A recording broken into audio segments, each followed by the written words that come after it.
스테이블 코인 도입이 이제 본격화되면 여러 가지 제도적이나 또 금융의 안전성에 여러 가지 영향을 미치게 됩니다. 통화 정책이라든지 환율 정책, 국제 간의 결제, 소비자 보호 여러 금융 안전성에 초래하는 여러 가지 문제가 많은데 어떤 문제점이 초래되는지를 보고 거기에 대한 사전 예비 대책을 세워야 될 것 같습니다. 기존에 우리가 이제 보시면 금융 안전성의 여러 가지 조치들은 현재 기존에 존재하는 금융기관한테 적용되는 여러 가지 기준이 있습니다. 기준이 있는데 스테이블 코인이 이제 결제 수단의 하나로 이제 본격적으로 도입이 되고 있으니까 이 부분에도 동일한 기준을 이제 적용해야 된다는 게 아마 대부분의 금융 제도권에 있는 사람들의 생각인 것 같습니다. 그래서 구체적으로 비트코인하고 그 다음에 비트코인의 이제 가격 변동 폭이 워낙 심하니까 화폐의 기능을 하지 못한다 이런 이제 문제가 생겨나면서 이를 촉진하기 위해서 스테이블 코인이 이제 제한이 됐는데 트럼프 대통령이 본격적으로 이 시기를 확 당겼죠. 스테이블 코인 도입을 지니어스법을 통과시킴으로써 법적으로 제도적으로 도입을 이제 시킨 상황이라서 전 세계가 스테이블 코인 사용이 급속도로 이제 확대될 것 같습니다. 이렇게 이런 부분에서 어떠한 문제점과 영방이 뭔지 살펴보겠습니다. 다음 페이지. 다음 페이지. 넘어가요. 우선 다음 페이지 넘겨주세요. 디지털 자산의 현주소라고 그래가지고 현재 비트코인하고 스테이블 코인을 보겠는데 비트코인이 여러분이 잘 아시다시피 결제 수단의 기능보다는 현재 투기적 자산으로서의 기능을 더 많이 하고 있다. 그래서 여기 보면 이제 비트코인이 사용되는 결제 수단으로 사용되는 거래 건수하고 투기용 목적으로 사용되는 거래 건수를 측정하는 지표가 있는데 투기용 목적으로 사용되는 것은 우리가 이제 암호화폐 거래소 있죠. 중앙화된 암호화폐 거래소인 빗썸이나 이런 거래소에서 거래된 거래 실적을 우리는 이제 투기적 수요로 이용되는 거래 건수라고 보고 그 다음에 순수하게 결제용으로 결제 수단으로 이용되는 건수는 뭐로 보냐 하면은 블록체인 온체인상에 거래가 이루어지는 이런 부분을 가지고 통계를 계산을 해보는데 결제 수단으로 이용되는 규모는 전체의 한 15%도 안 되고 나머지는 전부 거래소 간의 거래 있죠. 투기용 목적으로 인한 거래가 대부분이다.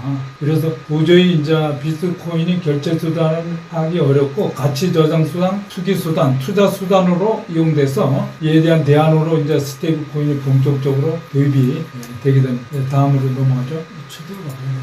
저 위에 화살표 있잖아요. 꼭대. 그렇지. 그 다음에 하나 3페이지. 아니 이제 최대화가 안 되겠죠. 됐어. 요 정도 됐어. 아까 제가 3페이지 했었나요? 표가 다 안 나오면 됐어요. 글씨가 잘 선명하지가 않아. 바탕화면을 좀 최대화가 안 되고 있어요. 뭔가 이거 좀 풀이. 그래서 여기 보면 이제 비트코인하고 스테이블 코인을 비교를 하면 주요 사용 목적이 이제 비트코인은 잘 아시는 것처럼 투기나 투자, 가치서당인 반면 스테이블 코인 같은 경우는 결제라든지 송금, 거래소 간의 이제 자금 이동, 비투기적 거래로 많이 이용이 되고 있다. 그래서 거래소 내 가격 변동을 위한 거래량이 압도돼요. 여러분이 이제 파생금융 상품에서 파생금융 상품의 가치를 나타내는 게 변동성이거든요.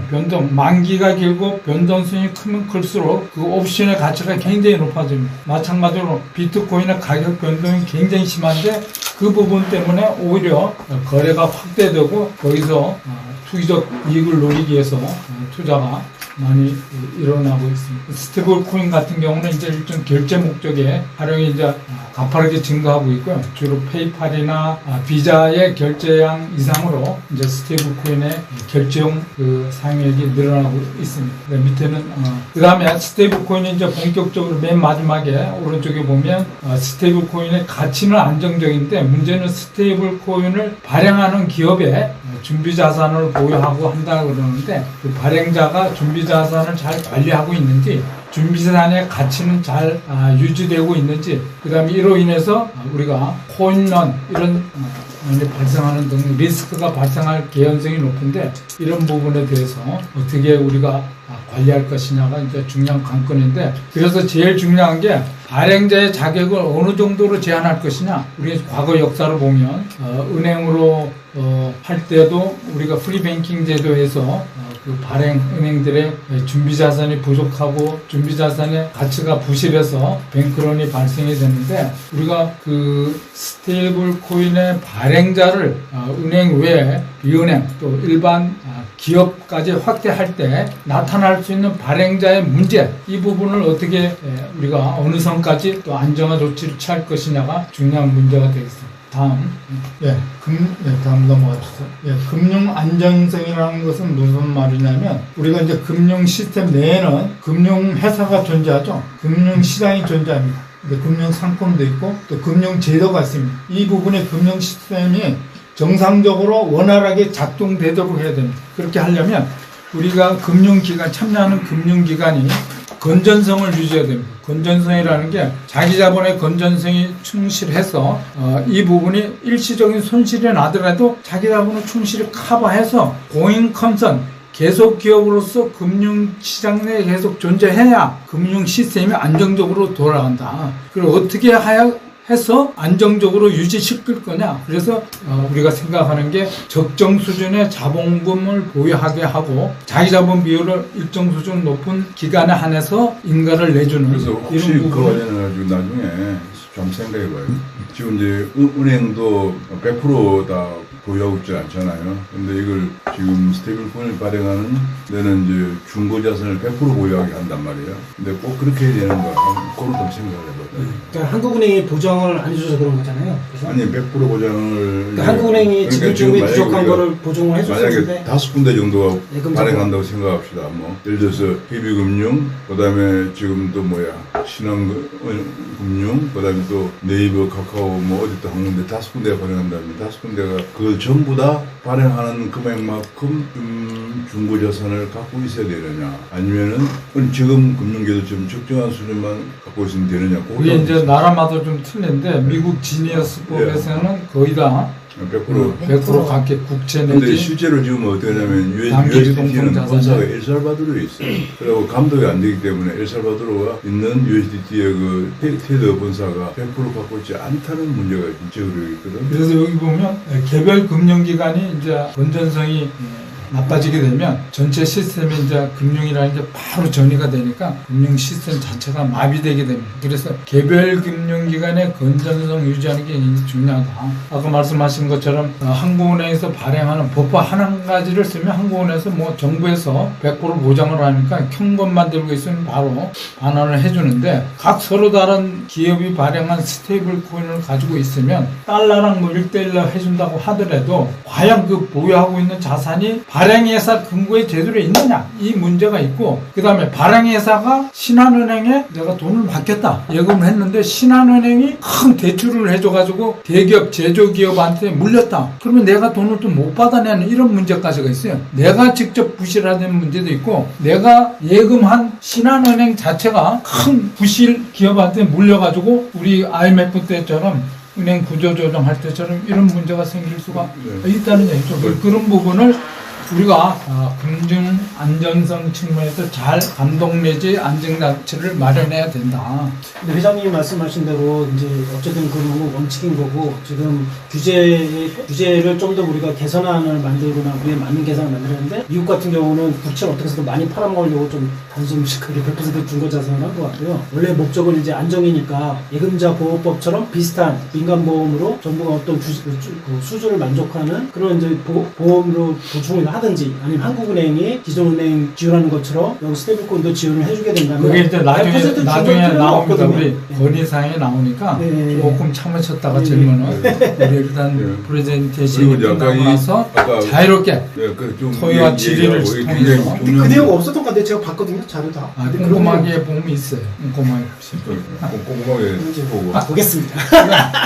확인해야지. 우리가 이제 여기서 금융 안정성에서 주요 유의사항이 시스템 리스크로 전이되지 않도록 개별 금융기관의 부실이 전이되지 않도록 어떠한 여한 조치를 마련하느냐 이게 중요하다. 그다음에 얘기했어요. 그다음에 외부 충격, 외부 샥이 예를 들어서 아까 그 오 회장님이 말씀한 것처럼 미국 대법원에서 트럼프의 관세제를 무효화한다든지 이런 외부 샥이 온다든지 뭐 이런 부분이 나타나고 미국의 재정 적자가 더 이상 스테이블 코인이고 뭐고 지금 이제 큰 문제가 미국발 금융위기가 다시 올지도 모른다.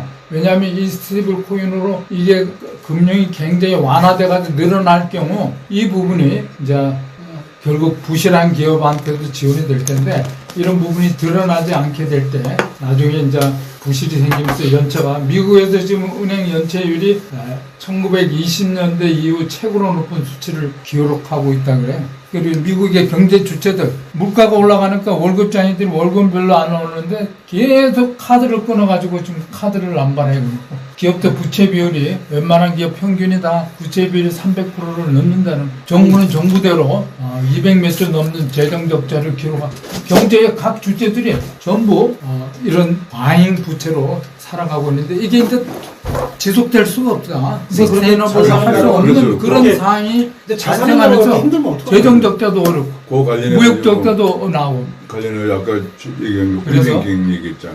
그게 이제 그런 식으로 막 여기저기서 그게 이제 한번 터지면 전 세계 이제 금융 시스템 자체가 스탑이 되면서 전 세계 금융위기가 온다. 민간 대출이 큰가요? 대출 비율이 GDP 대비 뭐 민간 대출 비율 뭐 우리보다는 높지는 않겠는데 미국도 아주 낮은 수준은 아니라 그래요. 네?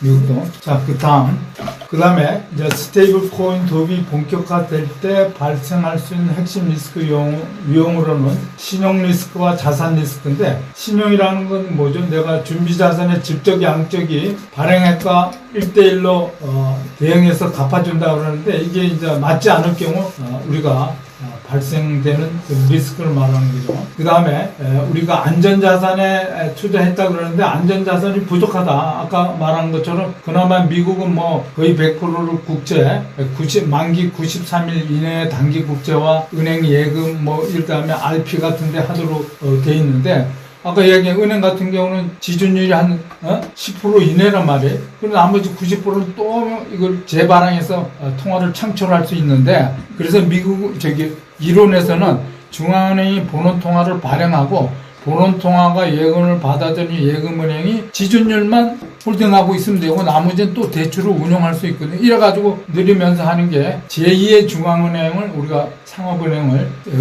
제2의 중앙은행이라는데 스테이블 코인을 하면 이런 스테이블 코인 발행업자가 제3의 중앙은행 역할을 하는 거다. 물론 미국의 경우는 대출을 해주지 말라, 이자를 부지 말라는 이런 안전장치를 했지만 각 나라마다 다른 방식으로 할 수 있어요. 뭐 미국 지니어스법대로 다 하는 법은 없거든요. 근데 이런 법들이 한 군데가 빵꾸가 나면 다 터지니까 그런 부분에 대한 리스크가 발생할 수 있다는 거하고 유동성 리스크, 대규모 상한 효과가 들어온다. 뭐냐 전에도 얘기했지만 국채 갖고 있는데 미국 달러 이거 못 갚을 것 같다. 또 갚아봐야 달러가 폭락하니까 달러를 계속 갖고 있지 말자. 그 달러를 던지는 거예요. 빨리 내 환매해달라. 달러로 스테이블 코인 가지고 와서. 그러면 어떻게 됩니까? 발행업자가 돈이 없는 거야 당장.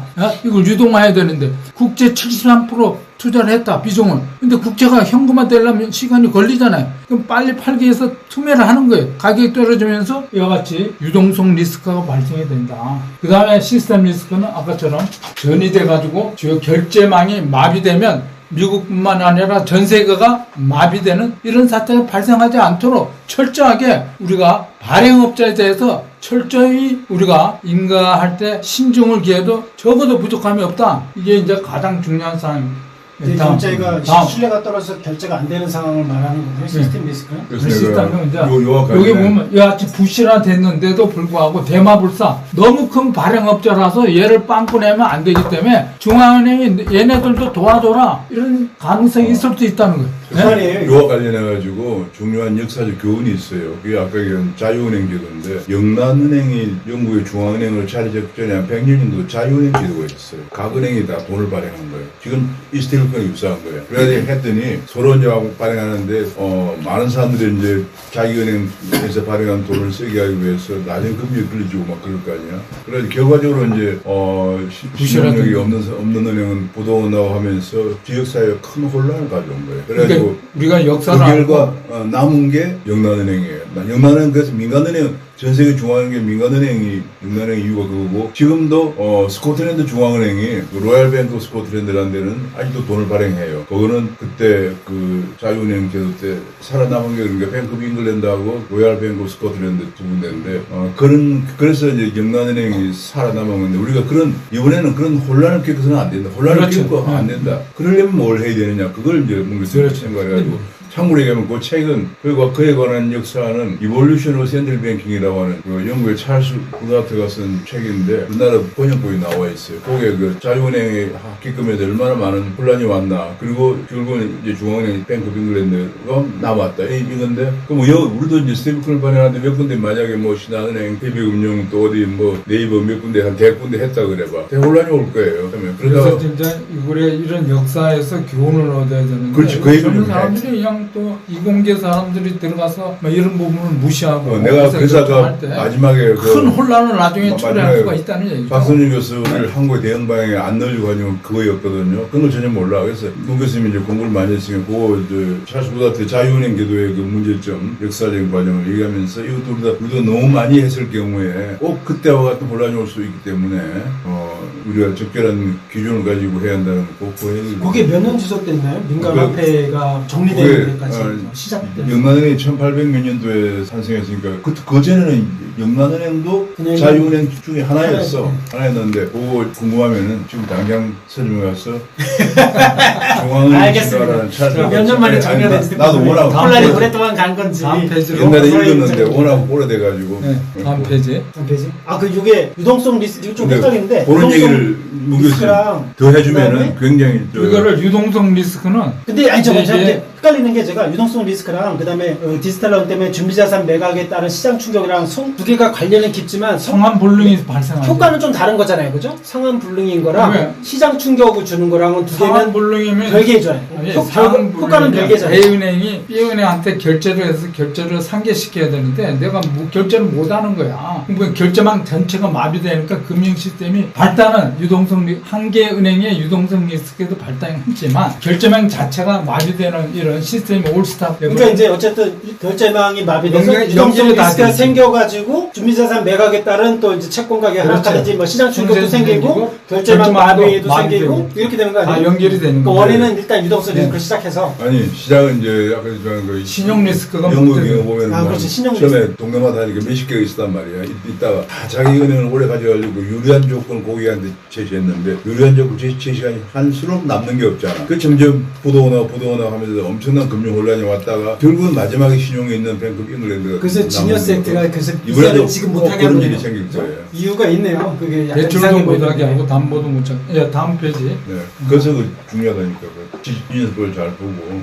밑에 저걸 눌러. 앞에 핵심형이 이런 기본적인 우리가 유동성 리스크, 신용 리스크, 결제 리스크 이런 부분을 봤다면, 두 번째는 통화 정책에 대한 리스크, 소비자 보호 리스크, 불법 자금 리스크. 불법 자금 리스크는 뭐 다 아시는 거니까 이런 국경 간의 급격한 자금 이동으로 인한 여러 가지 이제 관리 제도를 무력화할 수 있다, 이런 부분하고, 그 다음에 이제 소비자 보호와 같이 소비자 보호 제도 장치가 이 스테이블 코인 여기는 없는데, 왜냐하면 제도금융권이 아니니까 이런 부분에 대해서 그 발행사가 파산된다든지 해킹당한다든지 운영상의 오류가 발생할 때 어떻게 투자자를 보호할 것인가, 이 법적 미비되어 있는데 이런 부분에 대해서 소비자 보호 리스크가 발생할 소지가 많다. 그 다음에 통화정책 리스크는 아까 한 것처럼 스테이블 코인을 발행한 것만큼 이 은행이 통화가 늘어난다. 시중에 통화가 늘어나니까 그 부분만큼 통화 관리가 되지 않고 중앙은행의 통화정책 유효성이 떨어지고, 아까 금리상의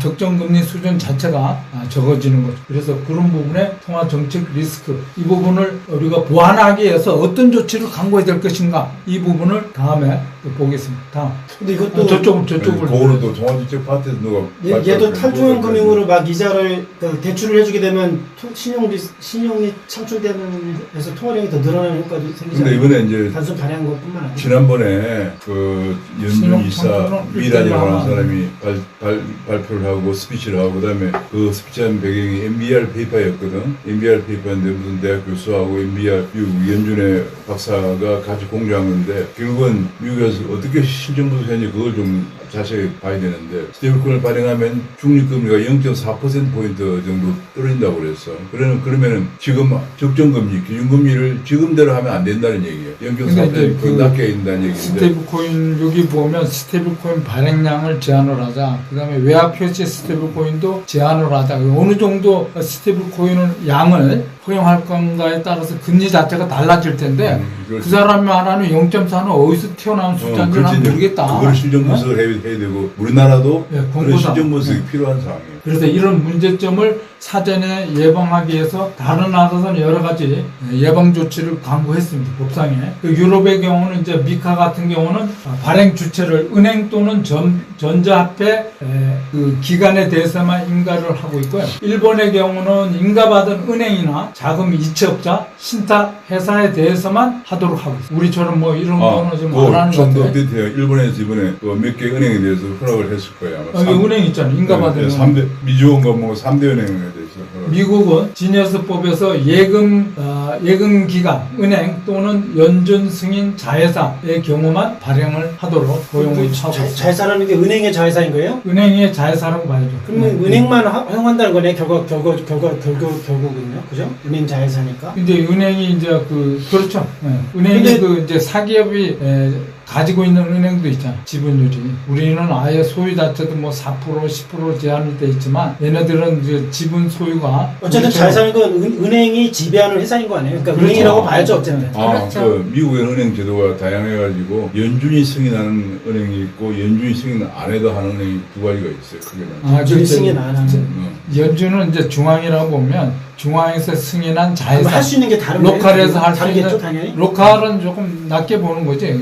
여러 가지 관리가 잘 안 되고 있다 보는 거지. 근데 저기 저 연준 승인자회사가 은행을 저거는 그거예요. 얘기합니까? 예금기관인데 은행인데 은행 또는 연준이 승인한 은행의 자회사. 근데 다른 데는 은행 아니야. 여기 이제 세 군데가 있거든. 통화감독청에서 승인한데, 그래서 연준에서 승인한데, 연준 비승인 이렇게 그룹이 세 그룹으로 나눠져 있어요. 은행이 등급이. 근데 적어도 연준 승인 자회사 정도는 인정을 한다. 그 지난번에 왜 뱅크런 된 샌프란시스코 은행 있잖아요. 그거는 어디에 속하는 거예요? 샌프란시스코 은행. 그 뱅크런 실버뱅크. 망했잖아요. 아니, 그 캘리포니아 뱅크인가 뭐. 실버뱅크. 몇 달 전에 있었지. 와 실리콘밸리 은행 아니야? 예, 실리콘밸리. 실리콘밸리. 그 갑자기 실바이가 너무 헷갈려가지고 실리콘밸리 하는 거 실리콘밸리 이제 은행인데 그래 SVB라고 그래가지고 그거는 그게 이런 거랑 약간 다른데 내가 그래서 거기는 뭐 저기 발행업자가 아니고 은행이잖아요. 이거는 이제 그건 가상업체, 그 스테이블 코인을 발행할 수 있는 업체를 받지 않은 은행이죠. 그건 업체는 아니었어요. 질문은 맞아, 발행한 거 그것이 아니었지. 연준 승인 은행이냐 아니냐 그 얘기는 내가 보기에 연준 승인 은행이 아닐 거예요. 아니. 지역은행이니까. 근데 그 사실은 그리고 여기 이제 직원이 두 사람밖에. 이 저기 발행한 그 돈으로 받은 그 현금을 여기와 같이 일본 같은 경우는 법정 화폐나 예금으로만 보유 가능하도록 했고, 그 다음에 지니어스에서는 100% 현금이나 단기 93일 이내. 근데 문제가 57에 35, 94일. 3일로 돼 있어요. 93일. 만기 93일 이내. 근데 문제가 이론적으로 5주 이내, 5주가 넘어가면 얘네들이 단기로 한 이유가 캐시화할 때 단기라서 가격이 별로 변동을 받지 않는다고 했는데 실질적으로 가격에 영향을 받지 않는 만기는 이보다 훨씬 짧은 57에 35, 35일 이내만 국채 가격이 변동을 안 받고 그 이상은 상당 부분 단기라고 해도 가격이 떨어진다, 올라간다, 영향을 많이 받는다. 이게 문제가 있을 수 있다는 얘기야. 1대1로 하더라도 배경하고 가격 변동이 있는데 전부 단기 국채가 대부분이거든. 그럼 미국이 지금 국채가 GDP의 약 120 몇 프로가 올라갔어. 너무 많이 올라가가지고 김 소장 이해해서 내가 얘기하는 무슨 유동성 그 지금 리스크 관련 내가 설명해 무슨 얘기 한번 얘기해 보세요. 그 뭐야 35일 정도 돼야지 가격 변동세 별로 없는데 94일 그렇지. 되면 가격상이 높다 위험하다. 위험하다 그러지. 계속 미국 위험하다는 주장이잖아요 지금. 36일에서 93일까지는 위험하다. 금리 변동이 있어서 그래서 미국에서 떨어지고. 국채를 너무 많이 발행해가지고 그래서 나라마다 이게 GDP 다르기 때문에 기준이 신용등급 GDP 전체가 막 수준대 이동할 수 있는. 신용등급이 다음으로 지금 갈 길이 뭐 다음 하락했잖아. 페이지로. 신용등급 하락해서 적을 만약에 달러 스테이블 코인의 중고 자산으로 국채를 쓰게 되면 미국 국채가 수요가 또 다른 데가 생기는 거야. 그러니까 미국의 국채가 지금 부채가 너무 많아서 인기가 없는 그런 것을 해소할 수가 있어요. 그래서 그것도 백그라운드 중 하나예요. 근데 여기는 일본이 되게 까다롭네요 가장 그죠? 다 예금으로만 국채도 아니고. 근데 이제 얘네가 얘는 어느 규정을 정도. 바꿔가지고 미국이 벤치마크를 많이 하더라고. 근데 두 가지 중에서 누가 더 까다로워? 아니 일본이 먼저 법제화를 했기 때문에 지니어스 법 얘는 바뀔 되기 거고. 전에 그러면 얘는 미국 너무 이렇게 모호하잖아요. 엄격한 준비금 규정이. 얘는 약간 뭐 빠져나갈 구멍이 좀 있고. 그러니까 이거에 비해서 어느 정도 이거보다 더 그 뒤에 저 자세히 나오니까 그 그 앞으로 나중에 뒤에 저기 있었나? 저거를 다음 페이지로. 100% 보유해야 되느냐 이것도 이제 나중에 문제가 될 거예요. 그럼 나중에 네. 개선될 것 같은데요. 일단은 쉽게 지금 뭐 만들어. 서로 벤치마크 이거 좋은 걸 하니까. 아까 미국 지니어스 법과 한번 보여줘봐. 지니어스. 앞에 자, 아니 이거 자세히 나와 있어. 지니어스법이. 아니 여기 더 자세하게 나왔어. 그 다음 페이지. 맞아 자세히. 예, 100% 준비금을 의무화한다. 미국 스테이블권 발행할 때. 그러니까 그 다음에 이용 자산의 엄격, 뭐 이용을 뭐 현금이나 중앙은행 예치금, 단기 미국채 93일 이하, 그 다음에 고유동성 저위험 자산으로만 한정한다. 운용 자산을. 그 다음에 그 준비 자산을 대출이나 담보 제공 등 다른 위험 거래 노출을 그런 거래를 하지 못하게 했어요. 대출을 한다든지 담보 제공을 못하게 하고 있다. 그 다음에 뭐 투명한 공시를 한다. 그 다음 페이지. 우리가 어느 선까지 이제 수용을 할 거냐. 미국 규정을 많이 벤치마크 하겠죠, 어차피. 근데 지금 일본이 최근에 했기 때문에 일본을 많이 참고. 일본이 고쳤더라고요. 얘 지니어스가 나오니까 먼저 했는데 지니어스가 나오니까 좀 안 했기 반영 좀 했어. 미국보다 더 또. 까다로울 필요 없지. 그래서 자산의 커스터디 한다는 얘기고 파산 시 그 소비자, 투자자를 우선 변제해줘야 된다. 그 다음에 투기 상품 기능제, 이자 지급이나 스테이킹을 금지한다. 이게 수익이 나는데 투자를 못하게 한다는 이런 얘기예요. 그 스테이킹 저런 스테이블코인이 있거든요. 스테이킹이- 걔네들은 이제 아니 그 기존에 걔네- 스테이킹 커스터디하고 똑같은 개념 아니에요? 거의? 아니지. 커스터디는 보관 업무, 보관 수수료 먹는다는 스테이크는 거지. 돈이 날아갈 수 있어요. 아니, 스테이킹이라는 것은 보관은 보장되는 거잖아요, 그죠? 파킹이 날- 아니고 스테이킹이니까 스테이킹은 이제 투자 수익을 준다. 스테이킹이 뭐냐면 수익 합의 내는- 알고리즘에 가령 이더리움 같은 경우는 거기다 박아놓고 만약 이게 잘못 돌아가면은 합의 알고리즘 잘못 돌아가면 자기 돈을 다 날려요. 그래가지고 합의 알고리즘의 안정성을 보장해주는 그게 더 위험하죠, 날릴 스테이킹. 위험이 있는 거예요. 그렇기 자. 때문에 무슨 미국은 수익을 그러니까 미국의 지니어스는 스테이킹은 못 하겠구나. 예. 스테이킹의 위험성이 있어서 그런 거죠. 날릴 위험성. 대출도 못하게 하는데 담보도 못 잡고. 예. 넘기세요. 넘어갔나? 예. 그 지니어스 법의 정책적 배경 뭐 글로벌 그거 결정에 이제 따르고 배경이 위상 있어요. 방어 반대 CBDC에 대한 반대 입장 차원에서 했다. 아까처럼 재정 적자 뭐 달러의 그 기축 통화 기득권을 계속 유지하려는 이런 부분이죠. 다음. 예. 정책적 시사점 결론은 혁신을 포용을 하되 금융 안정의 틀 안에서 이 얘기는 기존에 기득권, 레거시 금융기관에 적용하고 있는 그런 금융 안정의 툴, 기준, 규제 기준을 같이 적용을 해라. 너무 동일한- 그런 얘기만 하는 거 아니야? 네? 네. 그다음에 구체적으로 시행 가능한 구체적으로. 구체적으로 구체적으로 구체적으로 뭐 네이버나 이런 데도 허용해 줘야 되는 얘기 이런 얘기가 아니, 아니, 구체적으로 단순한 중요한 거니까. 이제 여기 보면 맨 끝에가 우리가 스테이블 코인을 규제할 때 단순한 기술 규제가 아니고 화폐 신뢰성을 재정립하는 게 중요하다. 그래서 금융당국에서는 발행 주체를 은행 등으로, 은행만 한 게 아니고 은행 등으로 제한하고 엄격한 준비금 규제를 적용해서 지급결제 기능만을 주로 강조하는 방향으로 리스크 관리를 해나갑시다. 그 등이 문제구만. 등이 있어서 빠져나왔어. 등으로. 자, 알겠어. 이상입니다, 이상. 아니, 지금까지 아니 저기 뭐야 카본 4번 동안 못 들어본 내용이잖아. 오늘 한 내용이. 네. 아니 그게 근데 안 지금 되지. 자료 2개 더 있어요. 네? 아니 자기 잘했어요. 교과서 같은 얘기만 잘했어요. 했는데. 훌륭해요. 아니 저번에 저 금융 저 가르칠 때 그때 비하면 아니, 굉장히 여기- 가벼운 거지. 여기 가볍지. 그래. 네. 아 그리고 내가 더 그 있다니까, 띄운 그게. 거 굉장히 중요한 건데 칼라 그래프 있었죠. 꼭 끼워달라는. 그거를 우리 저기 잠깐만 이거 금융 ICT 학계사로 반드시 알고 있어야 돼. 재무관례 제일 중요한. 2개. 그러니까 이제 요 정도 얘기하면 이제 일반 애들이 쓰는 거하고 카카오톡에 좀 수준이 나와요. 올라갑니다. 그다음 이 그림을 보여주면서 오, 잠깐만 이거 그렇죠. 길을 죽이는 거야. 뭐 뭔데 그래도 뭐 하나 보이더라고. 그 포물선 그래프 있죠. 네. 엄청 중요한 건데 카카오톡으로 이거 안 나와. 들어가서 그냥 찍으면 될 것 제가 같아요. 다시 이거 여기 공유할게요. 나오는데. 다시 공유하면 나온다. 맞아 네, 카카오톡에 들어가. 카카오톡으로 가세요. 카카오톡에 들어가서 클릭하면 나오지. 왜 이거 나왔네? 다시 공유해야 돼요. 그 이미지는. 아 이거 따로 있으니까 불편한 사람이야. 아니 우리 신상대님 또는 아니 나오는데 카카오톡 클릭하세요 그런데요.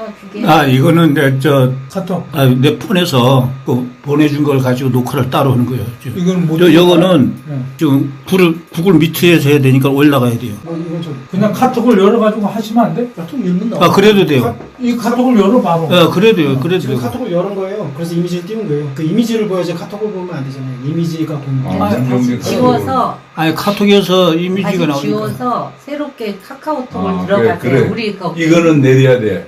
이거는 아, 내렸어요. 내려야 되나? 이제 이거는 내려도 돼. 내려야 돼. 그건 내렸어요. 근데 지금 내렸어. 그래갖고 그래 안 뜨잖아. 지금 나왔잖아요, 이거를. 아니 근데 그림이 나왔어요. 밑에 줄여, 있었는데 줄여. 예, 못 줄여. 찾았네. 지금 그거를 확대 중이에요. 이게 엄청나게 중요한 겁니다. 잠깐 기다려보세요. 중요하니까 다른 사람들에게 무지 이게 아주 조금, 저기서 올려야 돼요. 지금 버벅거리고 있어요. 화상으로 보는 내려가지고 분들이 막 있어. 버벅거리고 있어요. 여러분 이제 이거를 설명을 들으면 재무관리 제일 이제 핵심 내용과 금융 이론을 다 마스터하는 거랑 마찬가지.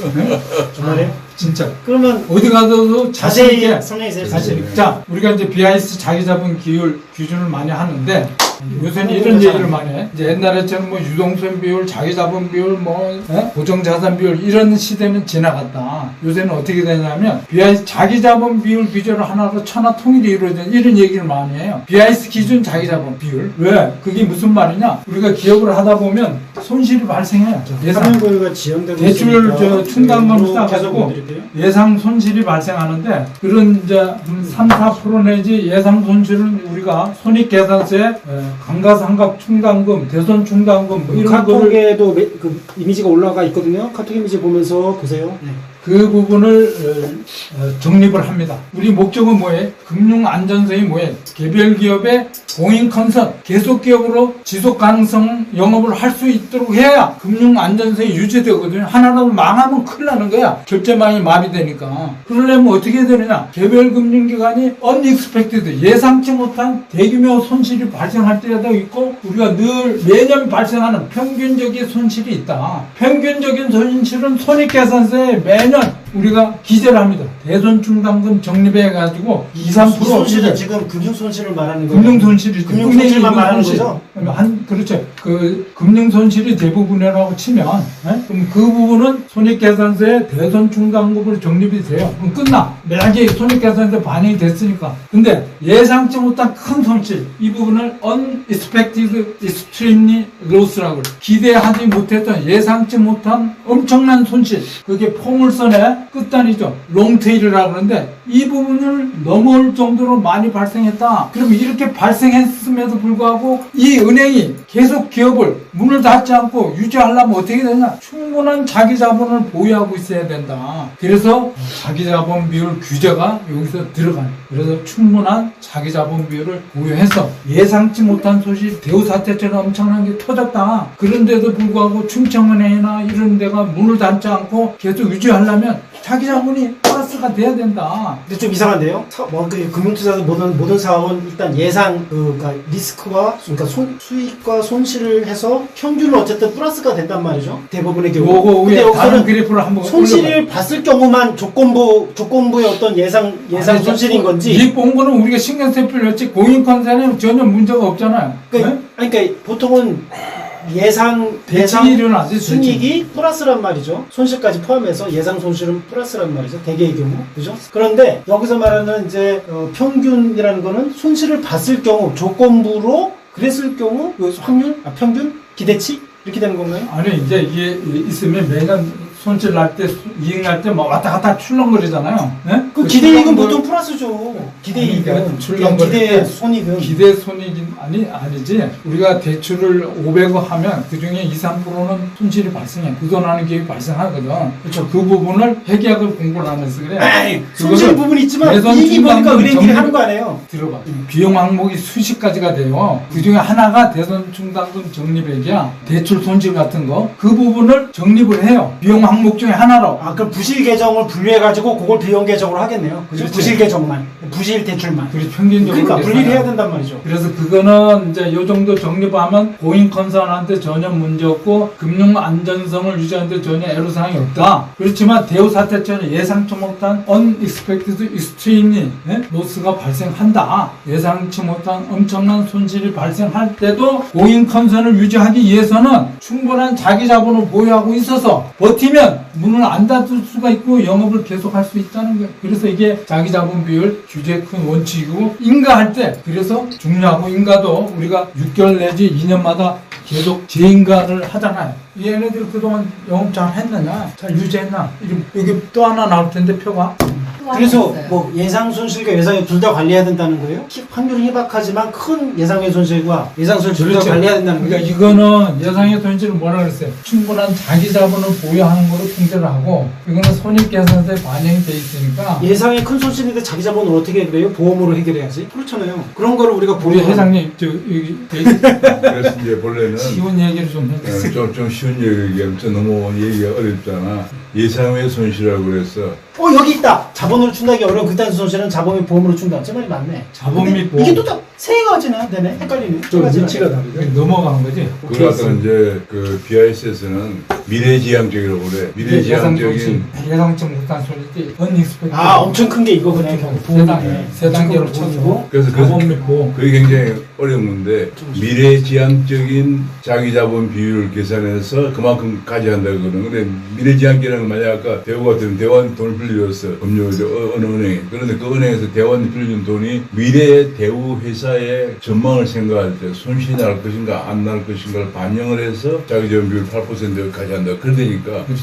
굉장히 어려운 거 사실. 이게 뭐예요? 입조는 굉장히 어려운 라록이 뭐예요? 라록. 그건 뭐 지금 그까지 알 필요 없어요. 그럼 왜 썼어요? 써나가. 거. 하여튼 뭐의 약자예요? 약자가 뭔지 그건 나중에 예, 리스크. 증보면서 위험 조정 그 가중 자기 자본 비율 리스크 어드저스티드 리턴 오브 캡사. 저 얘기가 이제 이런 얘기들이 자기 자본 수익률인데 여기는 위험 조정 수익률이라고. 홍 교수님 일정 범위까지는 어쨌든 자기 자본으로 이렇게 할 수 있다 이거죠? 막을 수 있다. 문 그런 교수님, 거의 자본 문 기본. 교수님이 하신 말씀이 2008년에 미국에서 큰 위기가 발생하면서 2009년부터 이 얘기가 엄청 이제 연구되고 제도가 됐던 거거든. 그래서 금융감독원의 거시 건전성 감독부이니까 신설됐는데 내가 최근에 들어가 봤거든. 혹시 지금도 있나 봤더니 없어졌더라고. 그러니까 이 지금 금융감독 이 사람들이 세월이 흐르면서 이런 개념을 모르고 있는 거예요. 이런 거 이제 잊어버리고 이거 뭐 소비자 뭐 맨날 이렇게 이것만 신경 쓰는 거야. 그 당시 2008년 금융감독 그렇게 오래된 것도 아닌데 벌써 잊어버리고 하나 더 그때 있어요. 신설했던 신설했던 감독 아니 이건 끝났고 없애버렸더라고. 요 개념만 이해하시면 그래서 예상 손실, 예상의 손실, 극단 손실. 이걸 넘어서는 빨간 극단 이스트림 로스인가? 자, 이제 이해가 됐어요.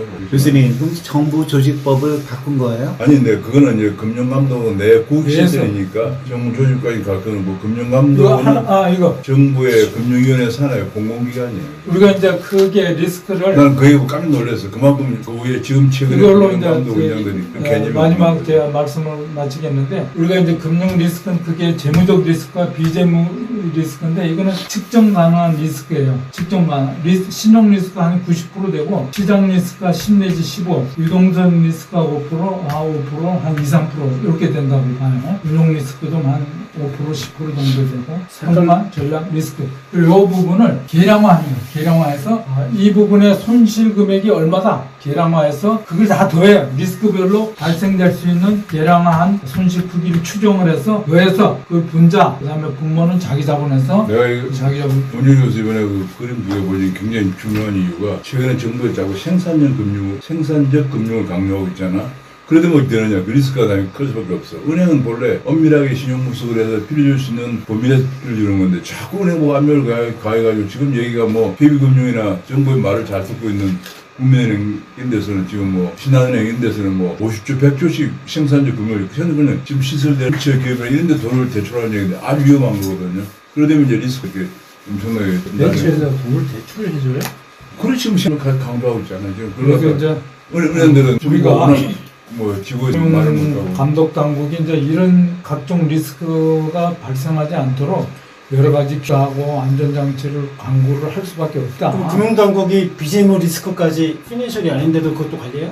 아니 금융은 금융 하나하나를 감독하는 당국이에요. 너네가 잘 관리해라. 그럼 관리 시스템. 얘는 이제 기대치를 산정도 안 하는 거예요, 얘네들은? 자기네들 기대치를 산정해서 계산하고 갖고 와. 수치로. 아니 자기네들 비재무 리스크 저 계산한 보고서를 내 매달. 그러니까 얘도 그 근데- 수치가 계량화 안 되는 거예요. 아까 전에 이거 계량하고 계량화 비계량 운영 리스크 이건 계산 수치를 하기 좀 어려울 것 같아요. 운영 리스크는 한 방식이 있어요. 간접적으로. 그러니까 계량화는 안 되는 거죠? 나머지는 운영 계량화는 계량. 안 되지. 그죠? 왜 갑자기 앉았어? 근데 잠깐 저기 여기 뭐 흘러서- 여기 지금 색깔 두개 노란 거하고 약간 푸르스하고 이게 뭐냐면 이게 핵심 필라등원 기동 투자는 제일 중요한 건 감독 당국에서 직접 이상한 숫자를 들여다보고 하는 거고 가장 먼저 하는 게- 필라2는 뭐냐면 너네들이 알아서 해라. 어? 알아서 하고 우리는 가서 현장 가서 제대로 관리 있나 없나를 우리가 점검하면 될 거 아니에요. 우리가 다 공부할 건 뭐 있나. 그러니까 학교 시험에서 자율학습 무시험 제도야. 너네들이 여기 잘 봐. 단지 우리 선생님이 가끔 그래서 들어가서 이제 컨닝 하나만 살펴보자는. 지금 정부에서 자꾸 이제 은행 대출을 이상으로 맞추겠어. 저기 네. 잘했어요. 내 얘기 좀 한마디 할게. 자꾸 현재 금융을 제공하라고 난리비 피잖아. 그러면 거기서 리스크, 시장 리스크를 가중치를 이렇게 매길 거예요. 은행 모델. 그러니까 좀 더 벤처 기업이나 신생 기업들의 돈을 대출 많이 하라고 계속 푸시라고 있거든. 그럼 나중에 어떤 일이 생기느냐. 그렇지. 90년 전에, 이런 일이 생긴다. 90년 전에 제일 문제가 대기업 돈을 막 대출해 줬잖아. 그러다가 다 부도가 났거든. 그런 일이 걱정을 하고 있어요. 그래서 지금 그러면 금융을 제대로 한 질문- 사람이 없나 봐. 그래서 앞으로 아니, 금융위가 터져봐야 얘네들이 왜냐하면 금융감독원장이 저거 좀 구별해 주세요. 금융을 전혀 어떤 아는 사람이잖아. 왼쪽하고 왼쪽은 오른쪽 똑같은 거예요. 이 한 거고. 아 이거 하려면 시간이 꽤 길어. 아니 색깔을 지금 4개는 다르게 파랗게 하고 불수하게 해놨잖아요. 그것도 뭐 차이가 있는 아, 이게 그거야. 그거 그냥 이게 비재무 예쁘게 리스크 중에 두 가지를 쓴 거예요. 운영 리스크, 법률 리스크, 평판 리스크, 레피테이션 리스크. 전략 리스크는 빠졌구만. 어디? 전략 리스크, 그러니까 몇 전략 리스크는 뭐 운영 리스크에 이제 범죄에 중요하지 않은 거 뺐나 봐. 제일 중요한 게 크레딧 리스크. 시장. 그 다음에 이제 금리 리스크, 마켓 리스크, 유동성 리스크. 여기 없는 파생금융 상품 생기면서 컨트리 트랜스퍼 리스크는 여기 컨트리 없는 데 트랜스퍼. 있어요. 네? 여기는 맞아요. 컨트리 트랜스퍼 리스크는 여기 없다고. 컨트리 트랜스퍼는 신용 편중, 그다음에 그 신용 안에. 리스크 안에 그 분류해서 크게 하면 되고 합쳐서 줄 때도 있고. 교수님 왼쪽이랑 오른쪽이랑 칼라를 같이 하셔야 돼요. 그러니까 지금 지금 문제가 네, 말이야. 문 교수님한테 저건데 저 생각하기에 앞으로 스테이블 코인을 할 때 소블린 정책에 이 리스크를 같이 집어넣으면 아니 내 생각으로 교수님이 왕정이 그냥 뜰 것 같아요. 내 저게 생각으로 아니 그 소블린 위험을 정책이 강조해야지. 아주, 네. 먹혀들어 이놈아들 뭐. 뭐 아까처럼 생산자고 네. 지금 왜냐면 그다음에 그런 가난한 얘기가 사람한테 금리를 싸게 해줘라. 이번에 신용 말도 안 나쁜 소리 사람. 하는 거 말도 안 되는 그게 얘기를 왜 하잖아. 그러냐면은 금융감독 원장이라고 하는 사람이 변호사 출신이야. 그것도 옛날에 민변 출신이라서 민변 출신이거든. 그래서 민변에서 그런 변호사를 하면서 했던 사람이 금융을 전혀 몰라. 그다음에 금융위원장 내 양력을 2억 원이나 사람 봤더니 기획재정부에 근무할 동안에 한 번도 금융을 다룬 적이 없는 거야. 그러다 보니까 이제 지금 계속 파프리즘만 나오는 거지. 그렇지. 생산적 금융 네. 제공하라. 그다음에 오히려 신용이 낮은 사람한테 금리를 낮게 하라. 네. 뭐 계속 지금 그런 식으로 나오는데 그러다가 이제 큰 그때서 이제 사고 터져봐야. 뭐 엄청난 사고 터질 거예요. 그래서 지금 걱정이 이게 막 나가면 신용 리스크가 생기거든. 아니, 지금 이게 옛날에 그 스타트업 벤처를 시작할 때요. 제일 그 야단친 게 박혀서 우리나라 금융기관이 돈을 빌려줘요. 벤처 기업에다가. 그럼 벤치기업 돈 빌려주니까 얼마나 좋아요. 그냥 받는단 말이에요. 나 지금 뭐 거의 다 못 갚지. 왜냐면 성공 확률이 뭐 10%도 안 되니까 뭐 몇 프로밖에 안 그러니까 되잖아요. 그게 그럼 뭐가 돼요? 평생 경제 사범이 돼버려요. 아니 그걸 떠나가지고 그래가지고 완전히 망하는 거야. 그걸 벤처 캐피탈에 했으면 캐피탈 망으로 끝나는데 아니 그러니까 당연히 벤치 캐피탈 시스템 해야 되는데 시스템 붕괴되는 그걸 하라고 그렇게 했는데 결국은 신용보증기금 뭐 이런 거 있잖아요. 우리- 기술신용보증기금. 무슨 4시 반이니까 거기서 또 계속 빌려준다. 다음 주에 넘어가요. 참 다음 주에 넘어가니까 다음 주에는 뭐 하게 됐어요? 자주 사드려야 되는데 이거. 근데 그냥 우리 밀코인 이거 자 우리 김민 교수님 발제를 듣도록 하겠습니다. 네. 김민 교수님 요거 이제 내리고 김민 교수님 것도 올려야지. 엄청 다 지우세요. 늘려가지고. 저기 다 지우. 삼성전기 하도에 새로 올린 거 목차이죠. 예, 지금 이거를 근데 이상하게 이쪽으로 가니까 보기가 목차 먹는 줄 알지. 보기가 왜 안 나와? 그러지 말고 다 지우고요. 우리 그 카카오톡 들어가서 줌으로 그냥 들어가세요. 그냥. 줌이 아니라 우리 구글 미트 쓰고 구글 있는데 미트, 그러니까 그걸 클릭하면은 된다고요. 어쨌든 공유는 네, 이쪽에서 네, 하는 네, 거예요. 네. 공유는 그러니까 이쪽에서 하는데 올려야 돼. 올려. 그러면은 잠깐. 그게 아니라 아니 저 김기용 교수님이 직접 자기 컴에서 올리시도록 하는 게 더 아니 필요할 지금 것 같아요. 올리셨어요. 근데 왜 안 보여요? 공유를 해야지. 지금 화면이 두 개인데 이쪽에 있는 길로 가야 되는 지금 자꾸 카이스트에서 제대로 공부했냐 그거는 걱정이네. 그래서 원래 저런데 아니 공부가 하면 저거 하나도 못하죠. 이 녀석이 지금 엄청 느려서 그런 거예요. 아 그래? 지금 안 당겨서 지금 이리로 가야 되는데. 내가 보기에 카이스트가 좋은 학교인 줄 알았는데 영. 아. 나왔어. 아니, 근데 이거 아닌데? 이영환 교수가 나와. 방금 내가 그 김기훈 교수님 거를 카톡에 해야 돼. 방금 파일을 보내준 거 그 자료를 올려주세요. 예. 그렇지. 아니 이거 올리시지 않으셨어요? 좀 전에 공유? 아니 우리 제가 공유를 해드려요? 제가 공유를 하면 예?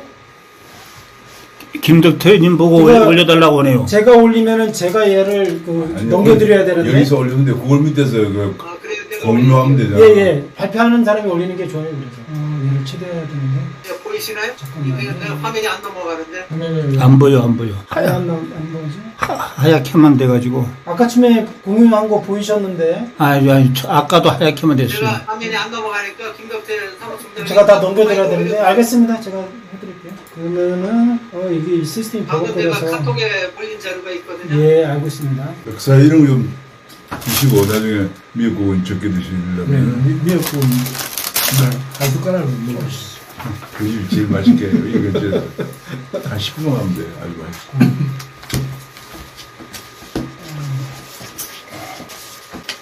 이게 말이야. 그냥, 그거예요. 그 뭔가? 위장님 막간을 이용해갖고 이 내용이 너무 좋아요. 너무 좋아서 이 우리가 굉장히 그 중요한 내용을 다루고 있어서 외부 유출 금지입니다. 그런 토론 같은 걸 한번 했으면 좋겠어요. 그래요. 제가 그래서 다음 주에 해야죠. 발표를 시작하도록 했습니다. 제가 제목은 이게 안 돼요? GSC하고 WSC 스테이블 코인이라는 개념을 했어요. GSC라는 아니 그게 아니고 그룹을 다 내가 제일 걱정하는 것 중에 하나가 우선 요거 끝나고 얘기합시다. 이제 다 안 나왔네.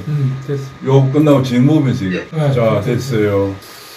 글로벌 GSC는 글로벌 스테이블 코인, 지금 방금 말씀하신 글로벌 스테이블 코인의 약자이고 WSC는 지금 원화 스테이블 코인이라고 그래가지고 현재 우리나라의 국회 민명도 의원이라든가 국회 안도걸 의원이 그 스테이블 코인 법안에 대해서 법안을 3개 제출하고 지금 이제 디지털 기본법 3개에서 5개 법안이 지금 제출돼가지고 금년 11월 달에 이제 12월 달에 통과를 시킬 목적으로 하고 있는데 이제 금융위원회에서 지금 11월 달에 최종 정리한 의견서를 제출을 해서 이제 그 스테이블코인 법안을 이제 통과시킬 목적으로 있거든요. 근데 현재 시장에는 어떤 세 그룹으로 나눠있다. 하나는 한국은행 중심의 은행 중심으로 하자는 그 안과 보다 또 하나는 이제 빅테크 네이버, 카카오까지를 포함하자는 의견. 그 다음에 또 하나는 이제 일반 핀테크 규제를 다 풀어서 기술 혁신 중심으로 해가지고 핀테크 업체까지를 다 풀어서 하자 하는 이 안인데 지금 이제 한국은행은 이제 반대를 하고 있는데 국회 쪽에서는 많이 핀테크 업체들이 많이 로비를 해가지고 이 핀테크 쪽으로 많이 기울어져 있다고요. 금융위원회 안도 많이 지금 한국은행이 지금 많이 이제 브레이크를 걸으니까 이제 근데 지금 핀테크 쪽으로 많이 지금 기울어져 있다고 하더라고요. 그래서 이제 오늘 신문에는 이제 한국은행이 계속 브레이크 걸으니까 이제 12월 달에 통과시키려고 하는데 금융위원회가 안을 지금 계속 못 내고 있다. 이제 그런 상황이라고 하더라고요. 네, 그 다음 페이지를 보시면은 지금 이제 앞에서 말씀하신 데 이거는 앞에 그 다음 두 번째 지금 이제 두 번째요? 스테이플 코인에 대한 지금까지는 앞에서 많이 하셨다고요. 그 글로벌 스테이블 코인에 대한 규제 체계의 문제, 거버넌스의 문제, AML, 그다음에 소비자 보호, 데이터 무결성 이 같은 것은 그 앞에서 여러분들이 많이 하셨고 또 방금 이제 금융 안정성 부분은 이제 방금 문종진 교수님이 이제 방금 준비자산 투구를 해주셨는데 그거를 좀 더 자세하게 지금 이제 이 페이퍼가 BIS 페이퍼가 2019년에 나왔는데 지금 이제 지니어스 법 통과되기 이전에 리브라가 나오기 전에인데 상당히 그때는 이와 같은 것을 예상을 해가지고 금융 안정성이라든가 통화 시스템에 대해서 상당히 체계적으로 잘 정리를 요약해서 핵심적인 내용을 잘 짚었더라고요. 그래서 그 내용이 아주 좋은 그 페이퍼 보고서더라고요. 예, 그래서 제가 지금 이걸 안정성하고 글로벌 스페인하고 그다음에 현재 우리나라 상황하고 같이 결합을 해서 지금 제가 12월 1일 날에 발표를 할까 지금 제목을 바꿔서 그 다음 페이지 보겠습니다. 현재 제가 요거는 제가 12월 달에 12월 1일 날에 발표하려고 하는 제목을 지금 일단은 목차를 적어놓은 겁니다. 앞에 이제 글로벌 스탠다드의 안정성 부분, 그 다음에 금융의 안정성, 통화 시스템의 문제, 그 다음에 이 통화 정책에 미치는 영향, 금리의 채널을 이제 금융 안정성 부분에 정리하고, 그 다음에 두 번째는 이제 통화 시스템, 이제 지금 환율 부분보다도 여기 저희가 다루려고 하는 거는 지금 이제 미국의 그 트럼프가 달러 기축 통화 체제를 강화하기 위해서 국채를 담보로 해가지고 테더 스테이블 코인을 발행을 해서 이제 달러 패턴을 유지하려고 하는 것이 이제 기본 전략인데 BIS의 이 사람들의 그 2019년의 분석은 지금 빅테크도 리브라와 같이 리브라가 하려고 하다가 이제 그것도 넘쳐지고 그 다음에 각가들이 우후죽순적으로 스테이블 코인을 발행하게 되면은 잘못하면 미국의 달러 기축 통화도 무너지고 국제 통화 시스템이 붕괴될 수 있다. 그런 시각으로 지금 이게 2019년에 지적을 했더라고요. 그래서 이것도 좋은 지금까지 우리가 이제 자본 유출 단기적인 시각인데 이제 통화 시스템 국제 예전에 국제금융의 트리핀 딜레마 같은 그런 트리핀 딜레마 같은 문제가 발생할 수 있다 하는 것을 좀 시사점을 얻어서 이거 하려고 했어. 그 다음 페이지 보시면은 지금 스테이블 코인의 생태계 구성은 크게 세 가지로 나눠지는데 하나는 이제 코인의 가치 안정, 코인의 이전, 인터페이스 지갑. 그 다음 페이지 넘겨주시면은 이 그래프가 이제 이 스테이블 코인의 생태계가 이제 유저 인터페이스 지금까지 설명하는데 발행자와 준비금을 준비해서 스테이블 안정성 문제, 그 다음에 트랜스포 메커니즘. 지금까지는 왼쪽에 이 부분, 준비자산 안정성 이 부분에 대해서만 언급을 했는데 스테이블 코인의 전체 생태계를 봐야 된다는 거죠. 스테이블 코인의 유저 간의 인터페이스의 문제, 트랜스퍼의 했을 때 요거는 기술적인 부분은 잘 이해를 못하겠는데 나중에 이용환 교수님이 자세히 한번 나중에 설명을 해주세요. 이게 어떤 생태계인 건지, 그 다음에 기술적인 부분인가. 이와 같은 종합적인 생태계로 구성이 되어서 종합적으로 봐야 된다 하는 것이 시각입니다. 그 다음. 이거는 이제 제가 다른 데서 따온 건데, 스테이블 코인은 이제 생태계가 이제 지금 기존에는 스위프트 체계 하에서 송금을 하려고 하면은 은행을 통해서 또 중앙은행을 통해서 각 다른 나라를 통해서 보통 이제 일주일 이상 걸리는 것 같은 해 송금을 할 때 보통 한 일주일 이상 걸리는 스위프트 세직에 걸리는데 이제 스테이블 코인은 이 각 단계를 다 뛰어넘어서 다이렉트로 이더리움 네트워크 상에서 지갑으로 다이렉트로 송금을 할 수 있다 하는 이 같은 비용 절감. 그래서 지금 우리나라에서 뭐 해외 여행자들이 테더를 월급을 달라고 해서 동남아의 각국의 가족들한테 이제 보내주는 이게 지금 많이 지금 활용되고 있는 이제 하나의 그 이점 스테이블 코인에 해야 되는 같은 비용 절감, 매그 편의 같은 것 때문에 이제 장점 때문에 스테이블 코인을 이제 주장하는 핀테크 업체 주장하는 그 논리인 겁니다. 예, 그다음 스테이블 코인의 이제 설계 모델은 크게 이제 스테이블 코인은 이제 세 가지 형태를 하나는 명목가치 고정형, 담보형 스테이블 코인 있고, 그다음에 이제 기초자산 공유형 그 스테이블 코인 있고, 그다음에 이제 신용 기반형 아니면 뭐 알고리즘 형태의 그 스테이블 코인 설계한 이 모델 세 가지 형태가 있다고 볼 수 있습니다. 이건 다음 페이지에 넘어가시죠. 그래서 지금 여기서 이제 강조하려고 하는 것은 새로운 개념으로서 글로벌 스테이블 코인, 글로벌 GSC 개념을 도입을 하는데 앞에서 미국의 테더라든가 서클을, 그다음에 유럽, 일본에서 뭐 스테이블 코인, 그다음에 유럽 미카에서의 그 뭐 규정한 스테이블 코인 이 같은 것을 다 종합적으로 세계 각 국가들이 또 핀테크 업체들이 다 스테이블 코인을 발행을 했을 때 그 같은 것을 종합적으로 우리가 이것을 글로벌 스테이블 코인, 그 국제 간에 거래되는 것 같은 개념으로서 글로벌 스테이블 코인 GSC라고 부르는데, 이 같은 GSC가 각 국가들 또 각 핀테크 업체들마다 스테이블 코인을 발행을 하게 되면 국제 통화 시스템에 그러면은 어떻게 영향을 미칠 것이냐 하는 것이 여기에서의 주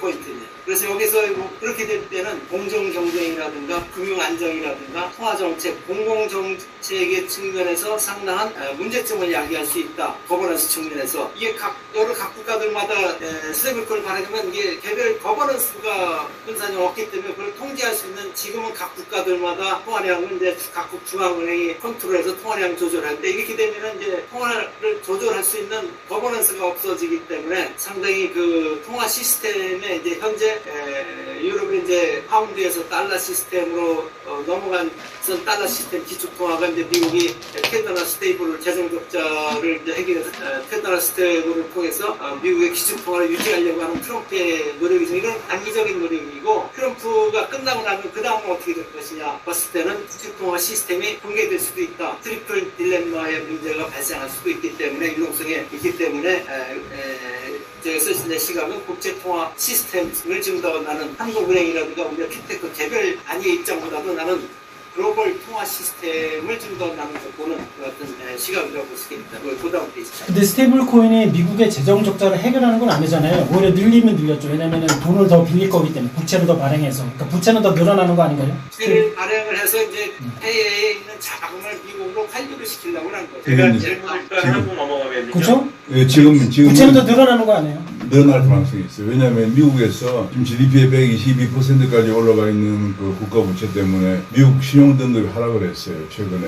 그러니까 부채를 발행 못하면 오히려 돈도 못 쓰게 했었는데 오히려 더 쓸 수 있게 해줬으니까. 신용 등급이 하락했다는 것은 미국 국채에 대한 수요가 감소했다는 얘기잖아요. 그래서 미국이 더 이상 국채를 발행하기 힘들어졌기 때문에 이거를 스테이블 코인을 발행해서 그 중고 자산을 미국의 단기 국채를 쓰게 하면서 국채의 새로운 수요를 창출하고 있는 거예요. 그런데 제가 걱정이 뭐냐면 잘못하면은 빚을 줄이는 게 아니고 오히려 늘려도 문제가 없는 구조가 될 가능성이 커져요. 오케이. 그 정도만 제가 말씀드릴게요. 제가 그래서 잠깐 말씀드리고 지나가면은 이게 지금 통화량이 달러 기준으로 조금 확대가 되면서 오히려 이 기존의 지금 기축통화 시스템이 지금 붕괴하는 것도 붕괴라고 하면은 뭐라고 생각할지 모르지만 오히려 바뀌는 그런 그래서 이제 지금 완전히 다른 시스템이 되는 거 아닌가요? 중요한 포인트인데 처음이거나 문제가 되는 거 아닐 수 있지 않냐 이런 생각이 좀 듭니다. 그게 중요한 포인트인데요. 그러니까 1944년에 브레튼 우드 체제가 도입되면서 도입된 달러 기축통화 시스템을 미국은 달러의 영향력을 그대로 유지하면서 달러를 흡수하려고 하는 거거든요. 다시 말하면 무역수지 적자를 안 내려고 하는 거잖아요. 그러면 지금의 달러가 유통되는 기축통화 시스템을 달러 스테이블 코인을 유통시켜서 서서히 그걸로 바꿔가려고 하는 거예요. 그런데 이것이 스무스하게 문제없이 바꿔지면 괜찮아. 바꿔지면은 미국이 내가 보기에는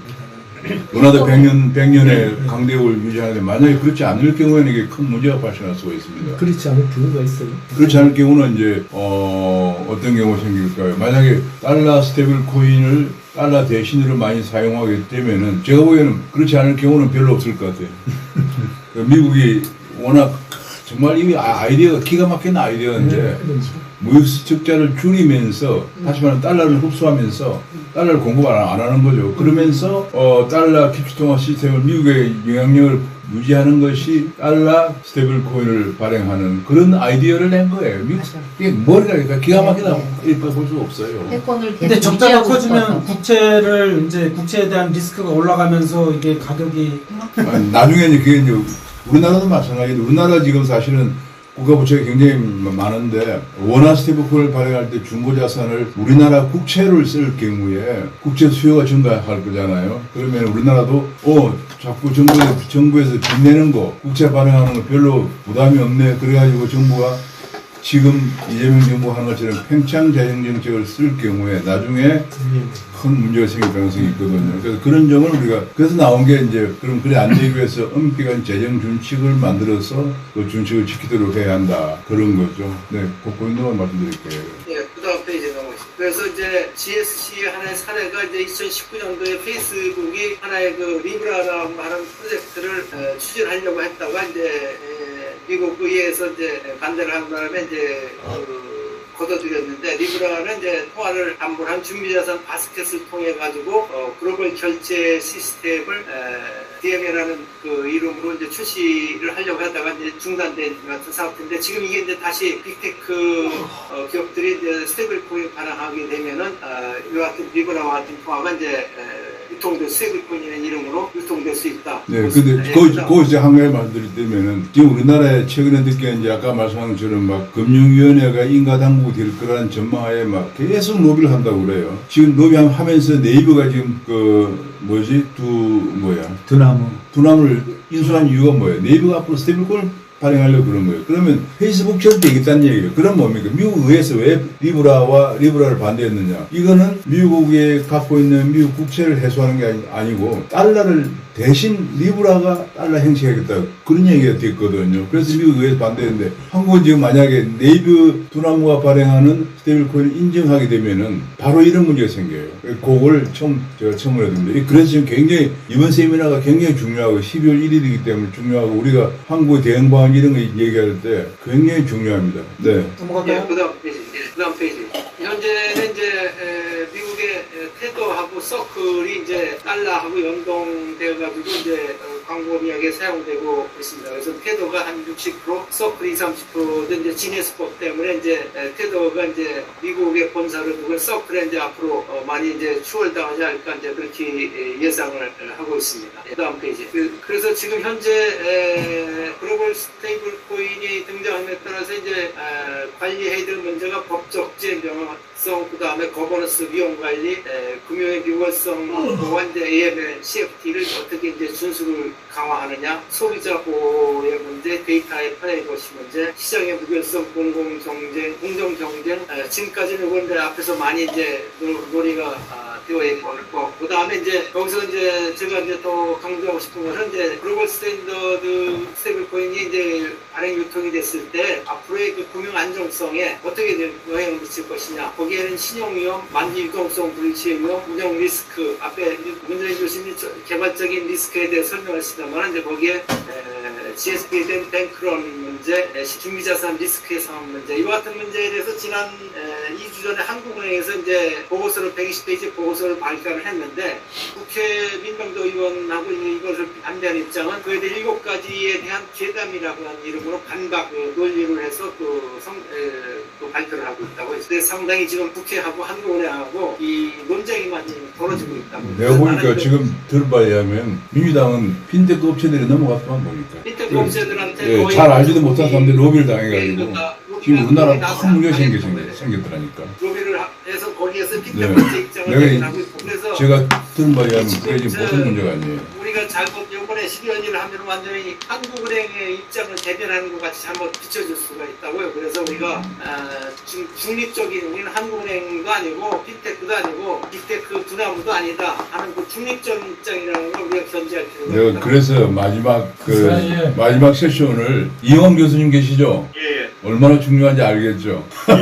내가 박 교수님과 박승윤 교수가 하고 싶다는데 이영원 교수님한테 맡긴 이유가 박승 교수는 핀테크에 너무 치우쳐 있는 거야. 내 느낌에. 이영환 교수가 금융에 대해서 좀 아나요? 아니 이게 이영원 교수님은 굉장히 일단 좋은 대학을 나왔잖아, 미국에서. 그래서 아니 이영환 교수는 뭐 강대학교 있을 때 그 아니 굉장히 금융 쪽에 굉장히 합리적이고 그래서 내가 전산 제일로 전문가들이지.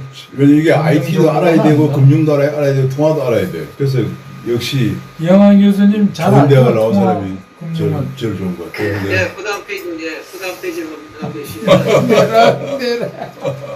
그다음 페이지. 그래서 지금 한 공공정책에서는 방금 이와 같은 이제 그래서 G7 이 보고서가 2019년도에 금융 안정과 관련된 그 마지막에 토론자가 우리 신생 교수님. 네, 좋아요. 통화정책, 금융 안정성, 공공정책에 대해서 아주 깊이 있게는 하지 않았지만 핵심 키워드는 잘 정리를 했더라고요. 그래서 제가 그걸 한국은행 보고서하고 같이 결합을 해서 정리를 했습니다. 그 다음 페이지를 보시죠. 역시 우리 김경 교수님이 참 중립적이고 객관적이에요. 네, 그래서 GSP의 그 금융 안정성의 금융량은 먼저 첫 번째 글로벌 스테이블 코인이 됐을 때 복잡성과 전이의 위험. 복잡성이라는 아까 말씀드린 대로 전 세계에 수십 개의 그 스테이블 코인이 발행이 되면 그걸 통제할 수 있는 거버넌스가 없기 때문에 이게 다른 기관 또 이게 지금은 이제 공공 전통 금융하고 이 온체인 디지털 금융하고 많이 서로 밀접되어 있기 때문에 이게 바로 전이가 전통 금융기관에 바로 전이가 될 수 있다는 그런 위험이 있다.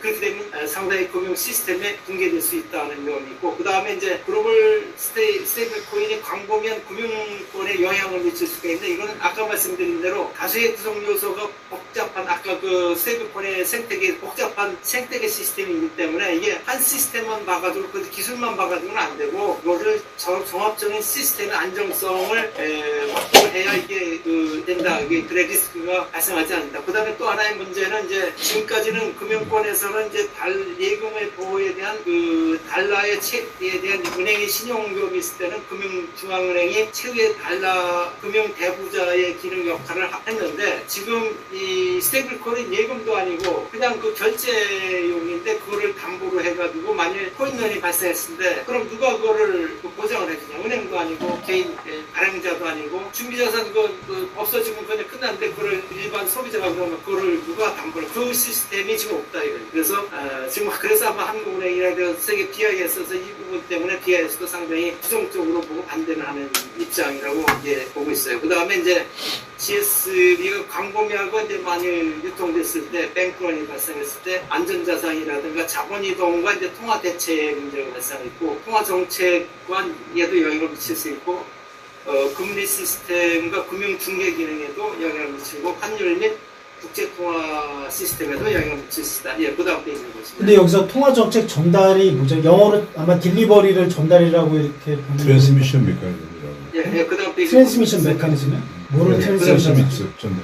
통화정책 실현 이런 거 아니에요? 트랜스미션 그 메커니즘. 다음 페이지 넘겨보시죠. 그래서 보고서에 따온 건데 스테이블 코인이 산업 구조에 이걸 잘 정리가 잘 돼가지고 따온 건데 좀 더 크게 전통적인 은행 기능이 스테이블 코인이 강화됐을 때 첫 번째로 이제 은행 기능이 이제 약화된다. 그래서 자금 중개 기능이 약화되고 그다음에 은행의 수익성이 약화되고 자금 중개되고 그다음에 비은행 부분으로서 이제 자금이 이동됨으로 인해 가지고 금리 및 보호 장치가 이제 약화될 수 있고 그다음에 신규 비은행 부분에 대한 경로가 이제 여러 가지 발생할 수 있고 시스템 리스크가 증가할 수가 있다. 또 방금 앞에 시스템 리스크를 아까 문 교수님이 설명했을 것 같은 시스템 리스크 여러 가지 리스크가 발생할 수 있고 또 하나 이제 세 번째는 이제 만일 두나무라든가 네이버 같은 데 빅테크 업체들이 스테이블 코인을 발행을 하게 됐을 때 예대 상품의 예금 상품에 대한 불공정 문제라든가 그다음에 경제력 집중도 문제, 그다음에 금산 분리의 문제가 저촉되는 문제가 발생할 수 있다. 이렇게 이제 9가지로 이제 산업 스테이블 코인이 전방위적으로 유통될 수 있다. 이건 한국은행의 입장입니다. 이거는 이제 그렇게 확대될 수 있다. 그것이 이제 한국은행 입장입니다. 그 다음 페이지 보시면은. 근데 이게 전통적 은행 기능 확대랑 비은행부의 자금 이동 확대라는 게 그 은행의 기능을 대출을 그러니까 스테이블 코인 기반으로 비은행에 할 수 있다라는 의미이겠죠? 자금이 이거는 여기는 이제 소매적으로 넘어가기 때문에 중개 기능이 약하다. 여기는 은행이고 비은행이고 간에 그러니까 은행에 있으면 대출하는 거예요? 제가 보기에는 사토시 나카모토가 2009년도에 생각했던 부상이 구현되는 거예요. 왜냐하면 은행이라고 하는 그 중개기관을 벗어나서 이제 금융이 스테이블 코인을 기반으로 운영이 되려고 하기 때문에 비트코인은 너무 가격 등락폭이 커서 그 기능을 못하고 이번에 스테이블 코인을 통해서 2009년도에 사토시 나카모토가 부상했던 금융 시스템으로 가는 거 아닌가 생각합니다. 그러니까요. 이게 지금 우리가 처음부터 시작했던 그 시작점이 원하는 대로 지금 타깃이 만들어지는 거 아니냐. 그럼 어디가 리스크고 어디가 리스크가 아니냐 하는 거를 구분을 해야 하는데 자기가 전통적인 그 금융을 하시는 분들은 전체가 다 저희가 될 그 위험으로 생각이 드는 것처럼 생각이 듭니다. 아니 그건 아니고 지금 우리가 뭐 그런 생각을 하게 되겠는데 지금 우리가 공부하고 있는 스테이블 코인 시대는 완전히 통화금융 시스템의 새로운 시대를 의미하는 거예요. 그래서 내가 제목을 화폐금융사적 의의라고 쓴 이유가 그거예요. 완전히 지금 종이화폐가 등장한 이후에 그전에 금 같은 거 쓰다가 등장한 이후에 완전히 새로운 시스템으로 가는 통화금융 면에서 큰 의의가 있는 거. 이때 우리가 잘 좋은 제도를 정착시키는 것이 중요하기 때문에 이런 세미나를 기획하고 또 공부를 하고 있는 겁니다. 그 정책하는 사람들은 리스크만 관심이 있겠죠. 다른 거야 이제 아니, 이 뭐 부분은 산업의 산일일 거고 리스크를 어떻게 대응할 거냐 그런 거에서 그렇죠. 정책이 나오는 거니까 안정도 리스크에 초점을 맞춘 거죠. 그래서. 안정성과 유효성도 제고시키면서 리스크는 어떻게 또 줄여야 되느냐 큰 고민이 있는 거죠. 네, 그래서 글로벌 앞부분을 네?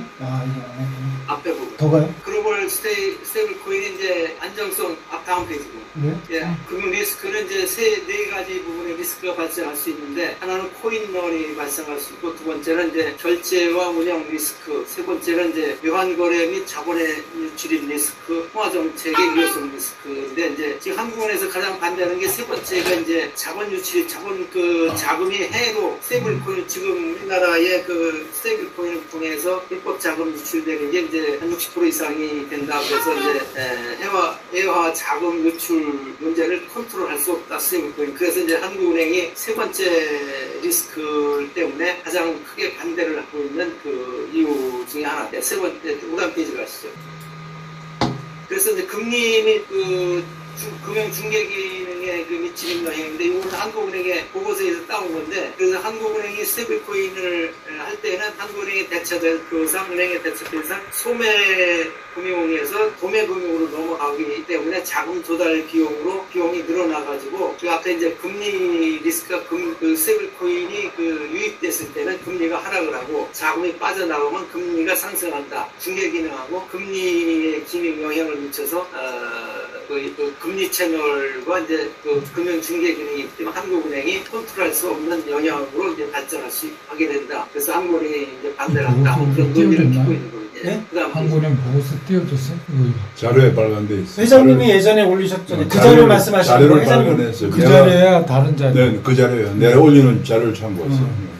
예, 그 자리에 그 다음 페이지. 예. 그래서 여기 보면 통화정책 파업경리가 이제 그 스테이블 코인 발행하게 되면 그 개인 소매 금융대처법에서 도매금융대처법으로 넘어가기 때문에 저비용의 개인 예금이 고비용의 법인 예금으로 통화 대체가 일어나가지고 자금 조달 비용이 발생하기 때문에 신용정책이 경로가 이제 발생할 수 있다. 그게 이제 한국은행이 주장하고 있는 논리입니다. 다음 페이지. 그래서 이제 제가 정리를 다음 12월 1일 날에 이제 발표를 하려고 하는 것이 앞부분에 이제 금융 안정성, 글로벌 스탠다드 GSC의 개념하고 이것이 금융 안정성에 미치는 부분을 1부에서 정리하고 2부에서는 그다음에 원화 스테이블 WSC 우리나라에서 이제 핀테크 업체들이 많이 도입을 하자고 주장하는 원화 스테이블 코인을 도입을 원스코 이걸 일반 그래서 뭐라 그러면 원스코라고 원스코 원화 스테이블 코인을 도입을 했을 때 그러면 우리나라에 미치는 미치는 요건이 우리나라 환율이라든가 통화 정책이라든가 그다음에 이와 내환율 이와 같은 부분을 앞에 부분을 내가 이제 앞으로도 종합적으로 좀 더 분석을 해서 12월 1일 날에 발표를 나는 어떤 핀테크 업체라든가 뭐 빅테크 은행 입장보다도 중립적인 시각에서 이거를 좀 정리해서 발표를 하려고 해요. 네. 그래서 그 다음 페이지 마지막에 보시면은 그래서 환율 국제통화체제에서 이제 간단히 정리한 것만 소개를 해드리면 글로벌 스탠더드 스테이블 코인의 국제 자본 이동이 높아지게 되면은 어떤 현상이 환율하고 국제 통화 시스템에 어떻게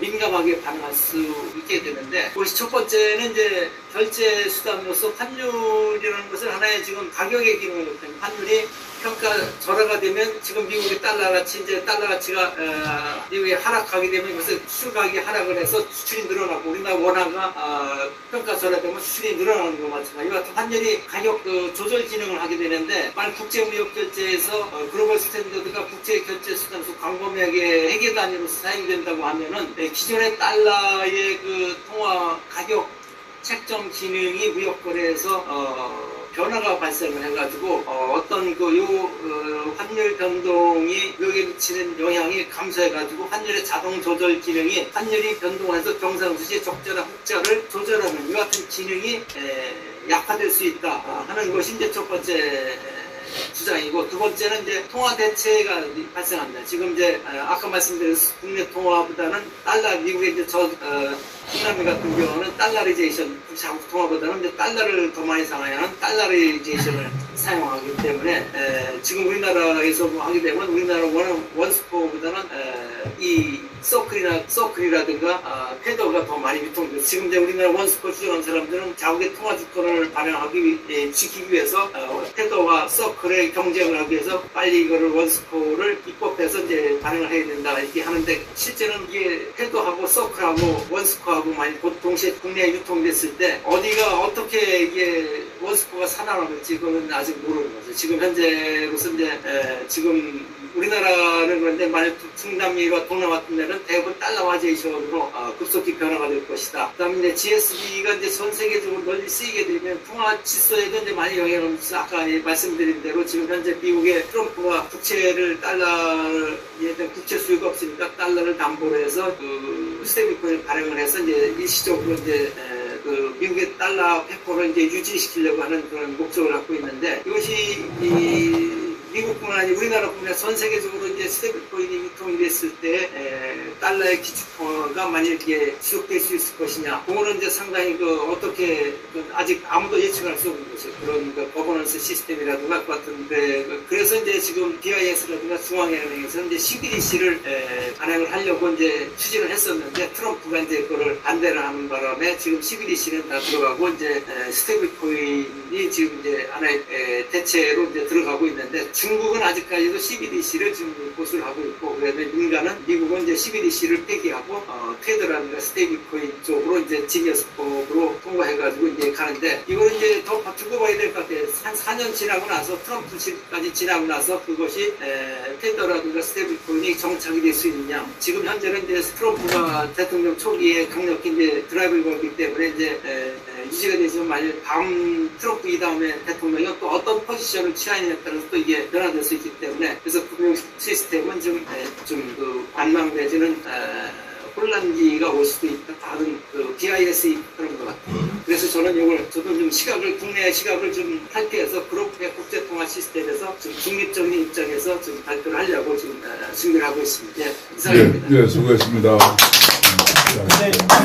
우리 아까도 제가 얘기했지만 이번에 스테이블 코인의 도입은 1944년에 브레튼 우즈 시스템 때 사실은 그 전에 200년 동안 파운드화가 기축통화였어요. 지금 많은 사람들 그걸 모르고 있지만 그러다가 이제 1944년에 브레튼 우즈 시스템 도입되면서 달러 기축통화가 된 이후에 가장 큰 금융 질서의 변화를 지금 가져올 전망입니다. 그래서 굉장히 중요한 건데 또 뭐 자유롭게 의견이 있으면 얘기해 주시죠. 제가 질문이 있는데요. 김기훈 교수님한테. 아까 전에 동남아가 달러화, 스테이블코인 때문에 달러화가 된다고 했는데 그러면 그 달러화가 특히 심한 것과 아닌 것이 다를 거고 영향을 덜 받는 것도 있을 텐데 그 달러화의 요인이 뭐냔 말이죠. 제가 생각엔 두 가지 요인인데 달러라이제이션이라고.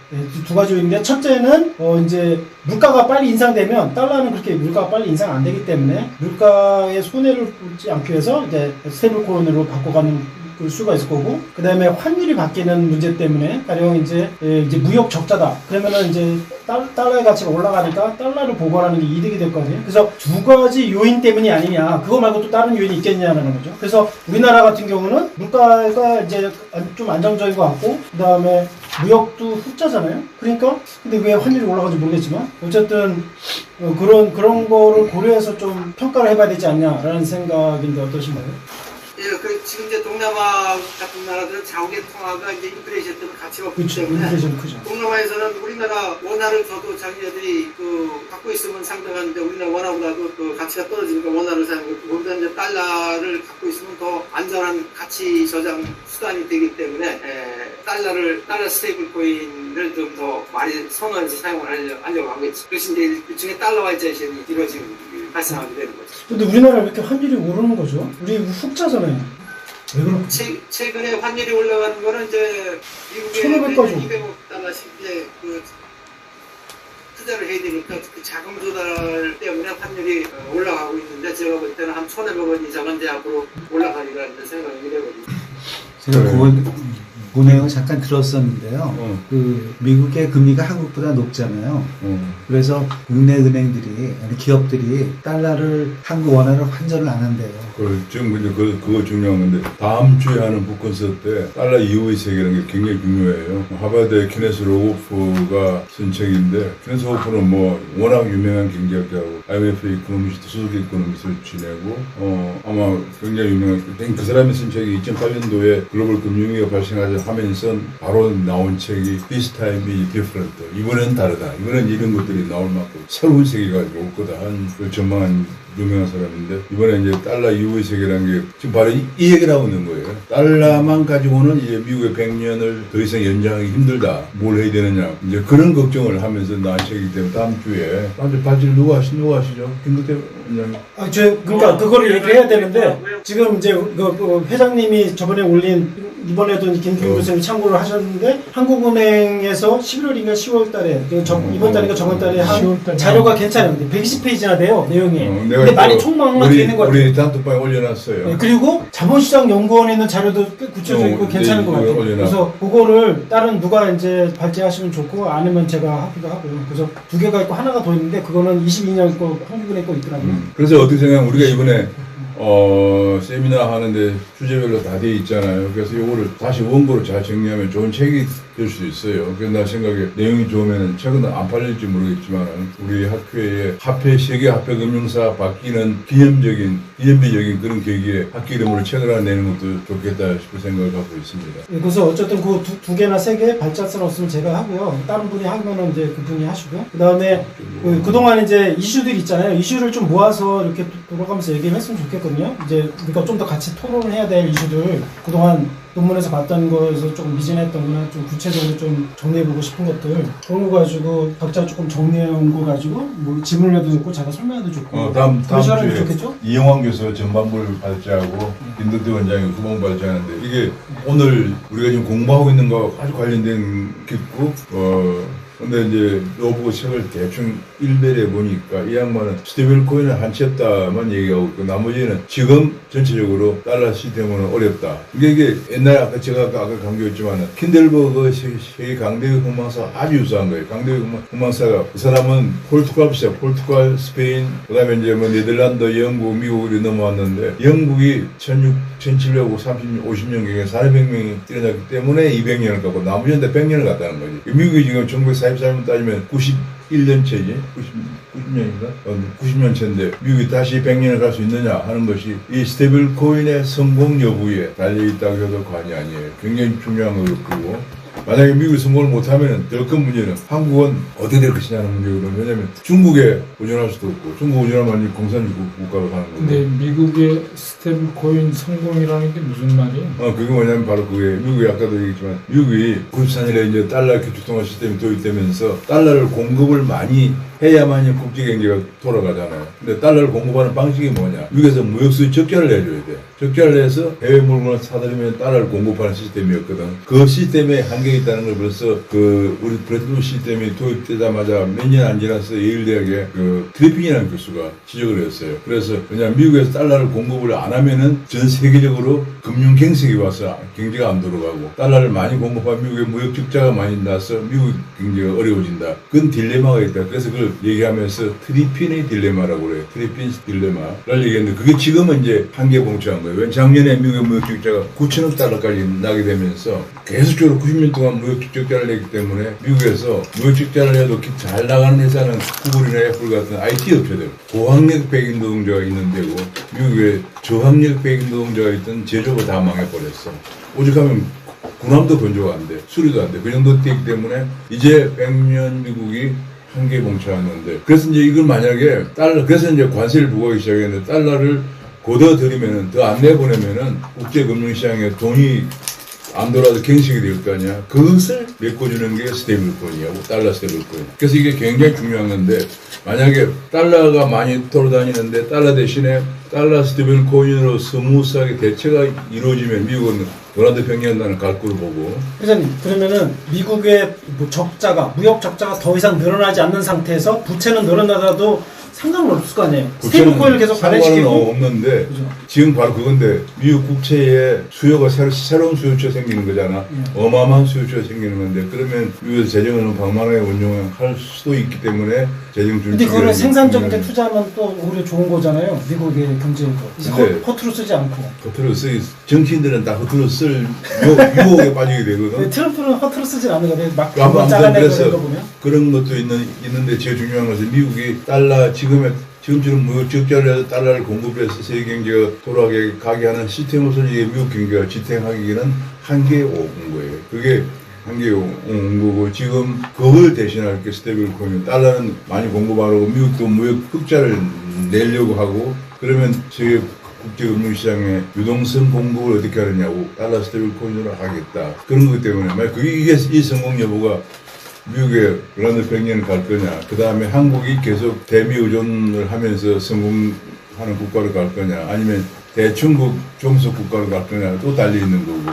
그래서 중국은 지금 CBDC를 고집하는 이유가 미국이 달러 스테이블 코인을 발행하는데 사실은 아시아 지역이에요. 왜냐하면 유럽은 이미 유로화가 있잖아. 유로화로 다 하고. 그럼 남아있는 데가 아시아 지역하고 중남미예요. 근데 중남미는 그냥 미국 따라가는 거고. 이번에 중남미도 미국 안 따라올까 봐서 베네수엘라를 침공한다는 얘기가 바로 그런 얘기잖아요. 말 안 들으면 미국 가면 제일 중요한 아시아 지역인데 아시아 지역에서는 중국이 무슨 달러 스테이블 코인이냐. 중국 CBDC를 통해서 아시아 지역을 동남아 특히 동남아를 쥐겠다 이렇게 나오기 때문에 그게 또 그런 문제가 있어요.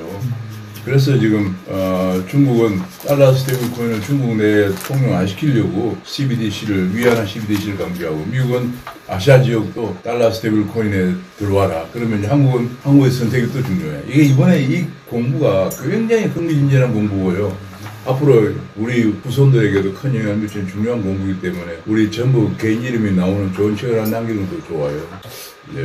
저는 이제 문외한이니까 하나 질문견을 그러니까 저기 오늘 와서 공부하면서 우리 문 교수님 아주 잘 배웠는데요.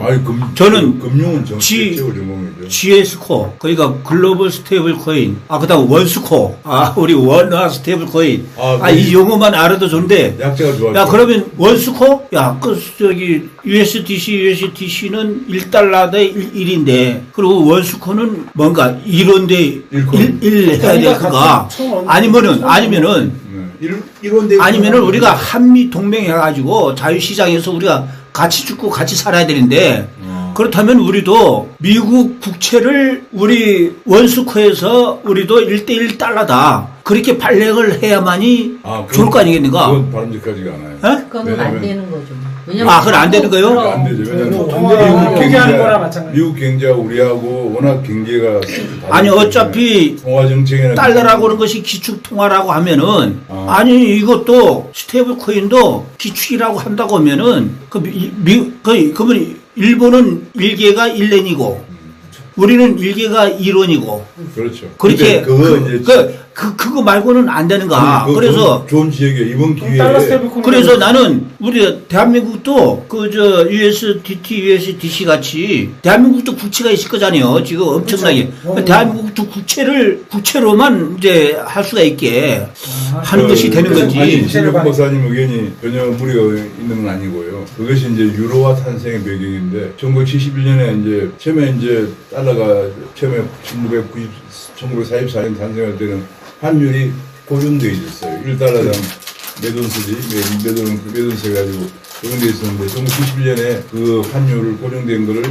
깼어요. 그 달러 이제 그 고정환율을 변경해서 왜냐하면 달러가 그때도 너무 많이 공급돼 특히 베트남 전쟁 때 달러를 너무 많이 공급하는 바람에 달러 환율이 유지가 될 수 없고 1달러당 1온스당 35달러 1온스당 금 1온스당 35달러인데 전 세계 누가 금을 가져도 그걸 가져오면 미국이 달러를 가져도 그걸 가져오면 금으로 바꿔줘 줄 수 있었거든요.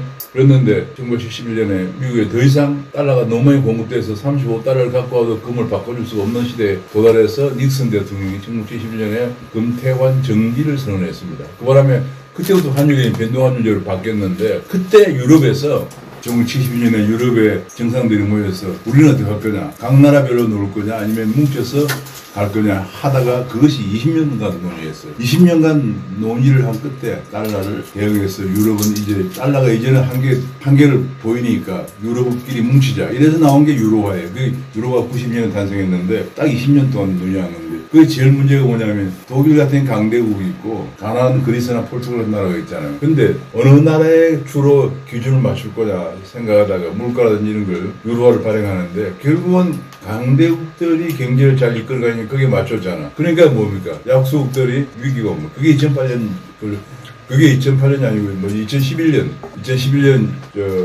유럽 남유럽 재정 위기예요. 그러니까 이제 그때 그걸 겪은 것처럼 우리도 만약에 어차피 중국하고 뭐 뭉친 나라든 걔네들이 중국 CBDC로 가면은 우리는 미국과 친미 국가니까 미국, 일본 특히 일본, 한국, 미국, 필리핀 이런 나라들은 그냥 글로벌 달러 스테이블 코인으로 가자 할 수도 있어요. 할 수 있는데 그건 이제 제일 문제가 유럽에서 겪었지만은 미국과 우리가 경제 구조가 너무 다르기 때문에 그리고 난 다른 얘기인데 아까 김기현 교수님이 우리가 12월 1일 발표하는 거에 대해서 중립적으로 얘기를 하다 그러는데 우리 디스커션 하면서 나온 결론은 대충 한쪽 방향으로 가고 있는 것 같은데 합당한 근거를 가지고 다양한 얘기가 나와요. 아니야 꼭 그런 건 아니고 무 교수님이나 나는 한국은행 출신이라고 그런 건 아니고 지금 말이죠.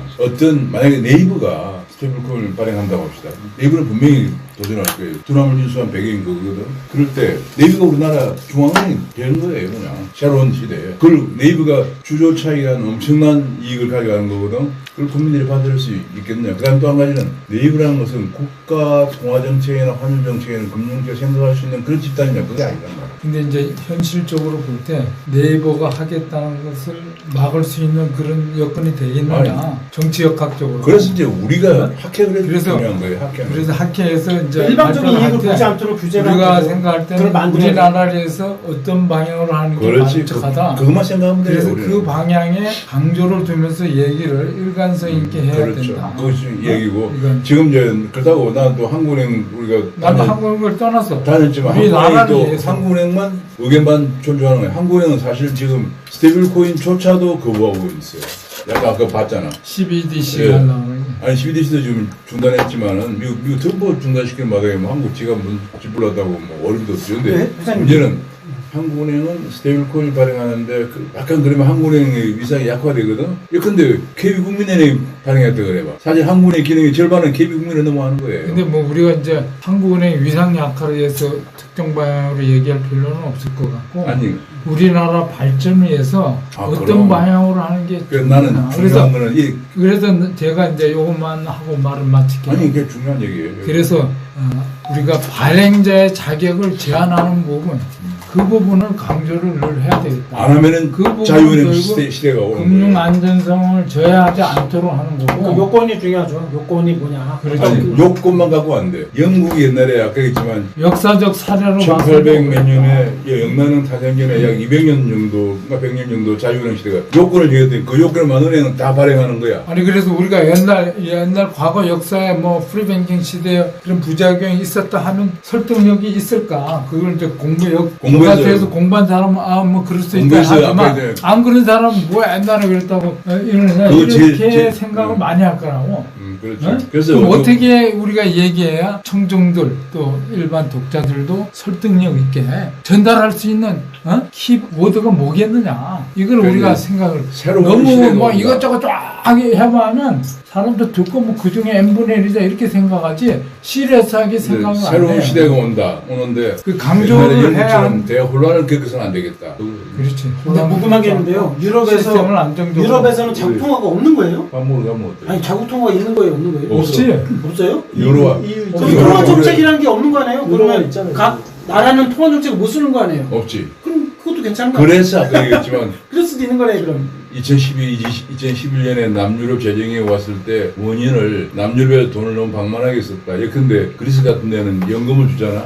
연금을 마지막 5년을 계산해가지고 5년 평균에 90%를 줬어. 그러니까 되게 마지막 5년이 월급 제일 많을 때잖아. 그리고 그 마지막 5년 평균에 90% 주니까 우리나라 퇴직금 같은 거. 영국의 그리스의 공무원 근데 영국은 전 평균 독일은 전 기간에 30%인가 이거 줬어. 그러니까 독일 공무원하고 영국 공무원하고 독일이 대선진국인데 아마 연금 차이가 3배 줬나? 그래서 더 많이 받아. 근데 그래서 나중에 이제 재정이 방만해서 위기가 와가지고 독일이 돈을 도와주게 돼 있잖아. 그 독일인데 다 반대 많이 했어. 왜냐니까 우리는 이렇게 방만하게 어렵게 사는데 쟤는 방만하게 쓰다가 위기가 왔는데 왜 우리가 도와주냐고 그랬는데 근데 그래서 뭐라고 했냐 바로 그거야. 우리가 유로존에 들어가 있었기 때문에 우리 독자적인 통화 정책을 못 쓰기가 또 그걸로 변명한 거야. 근데 그게 지금은 어떻게 되는 거예요, 그러면? 그렇게 계속 그 부실한데 그 그리스는 어떻게 해결이 된 거예요? 그죠? 한국에서 네. 항상 그 제일 큰 게 주조 차익인데 한국에서 5만 원짜리 있잖아. 5만 원짜리인데 아마 한 2천 원 줄까? 5만 원짜리, 1만 원짜리 비용 똑같잖아. 찍어내는 거. 그게 남는 거야. 엄청난 자, 거. 우리 장사로 먹으면서 또 맞아. 소리를 하죠. 갑시다. 먹어요. 오늘 또 뭐. 질문 좀 하죠. 야, 역시 말이야. 아니 근데 한국은행이 그 리포트 나오는 게 아직 안 나오긴 하는데. 왜? 저도 하고 있어. 여기도 지금 120페이지 제가 읽을 생각을 전혀 오늘 안 밤에 하고 오늘 밤에 근데 그 한국은행이 그 팀을 짜가지고 각 그 담당 핵심 간부들이 자기들이 입장을 발표를 한 게 있더라고요. 거기 보니까 제일 먼저 뭐가 슬쩍 나오냐 하면은 원래 그 저 CBDC 하려고 했잖아요.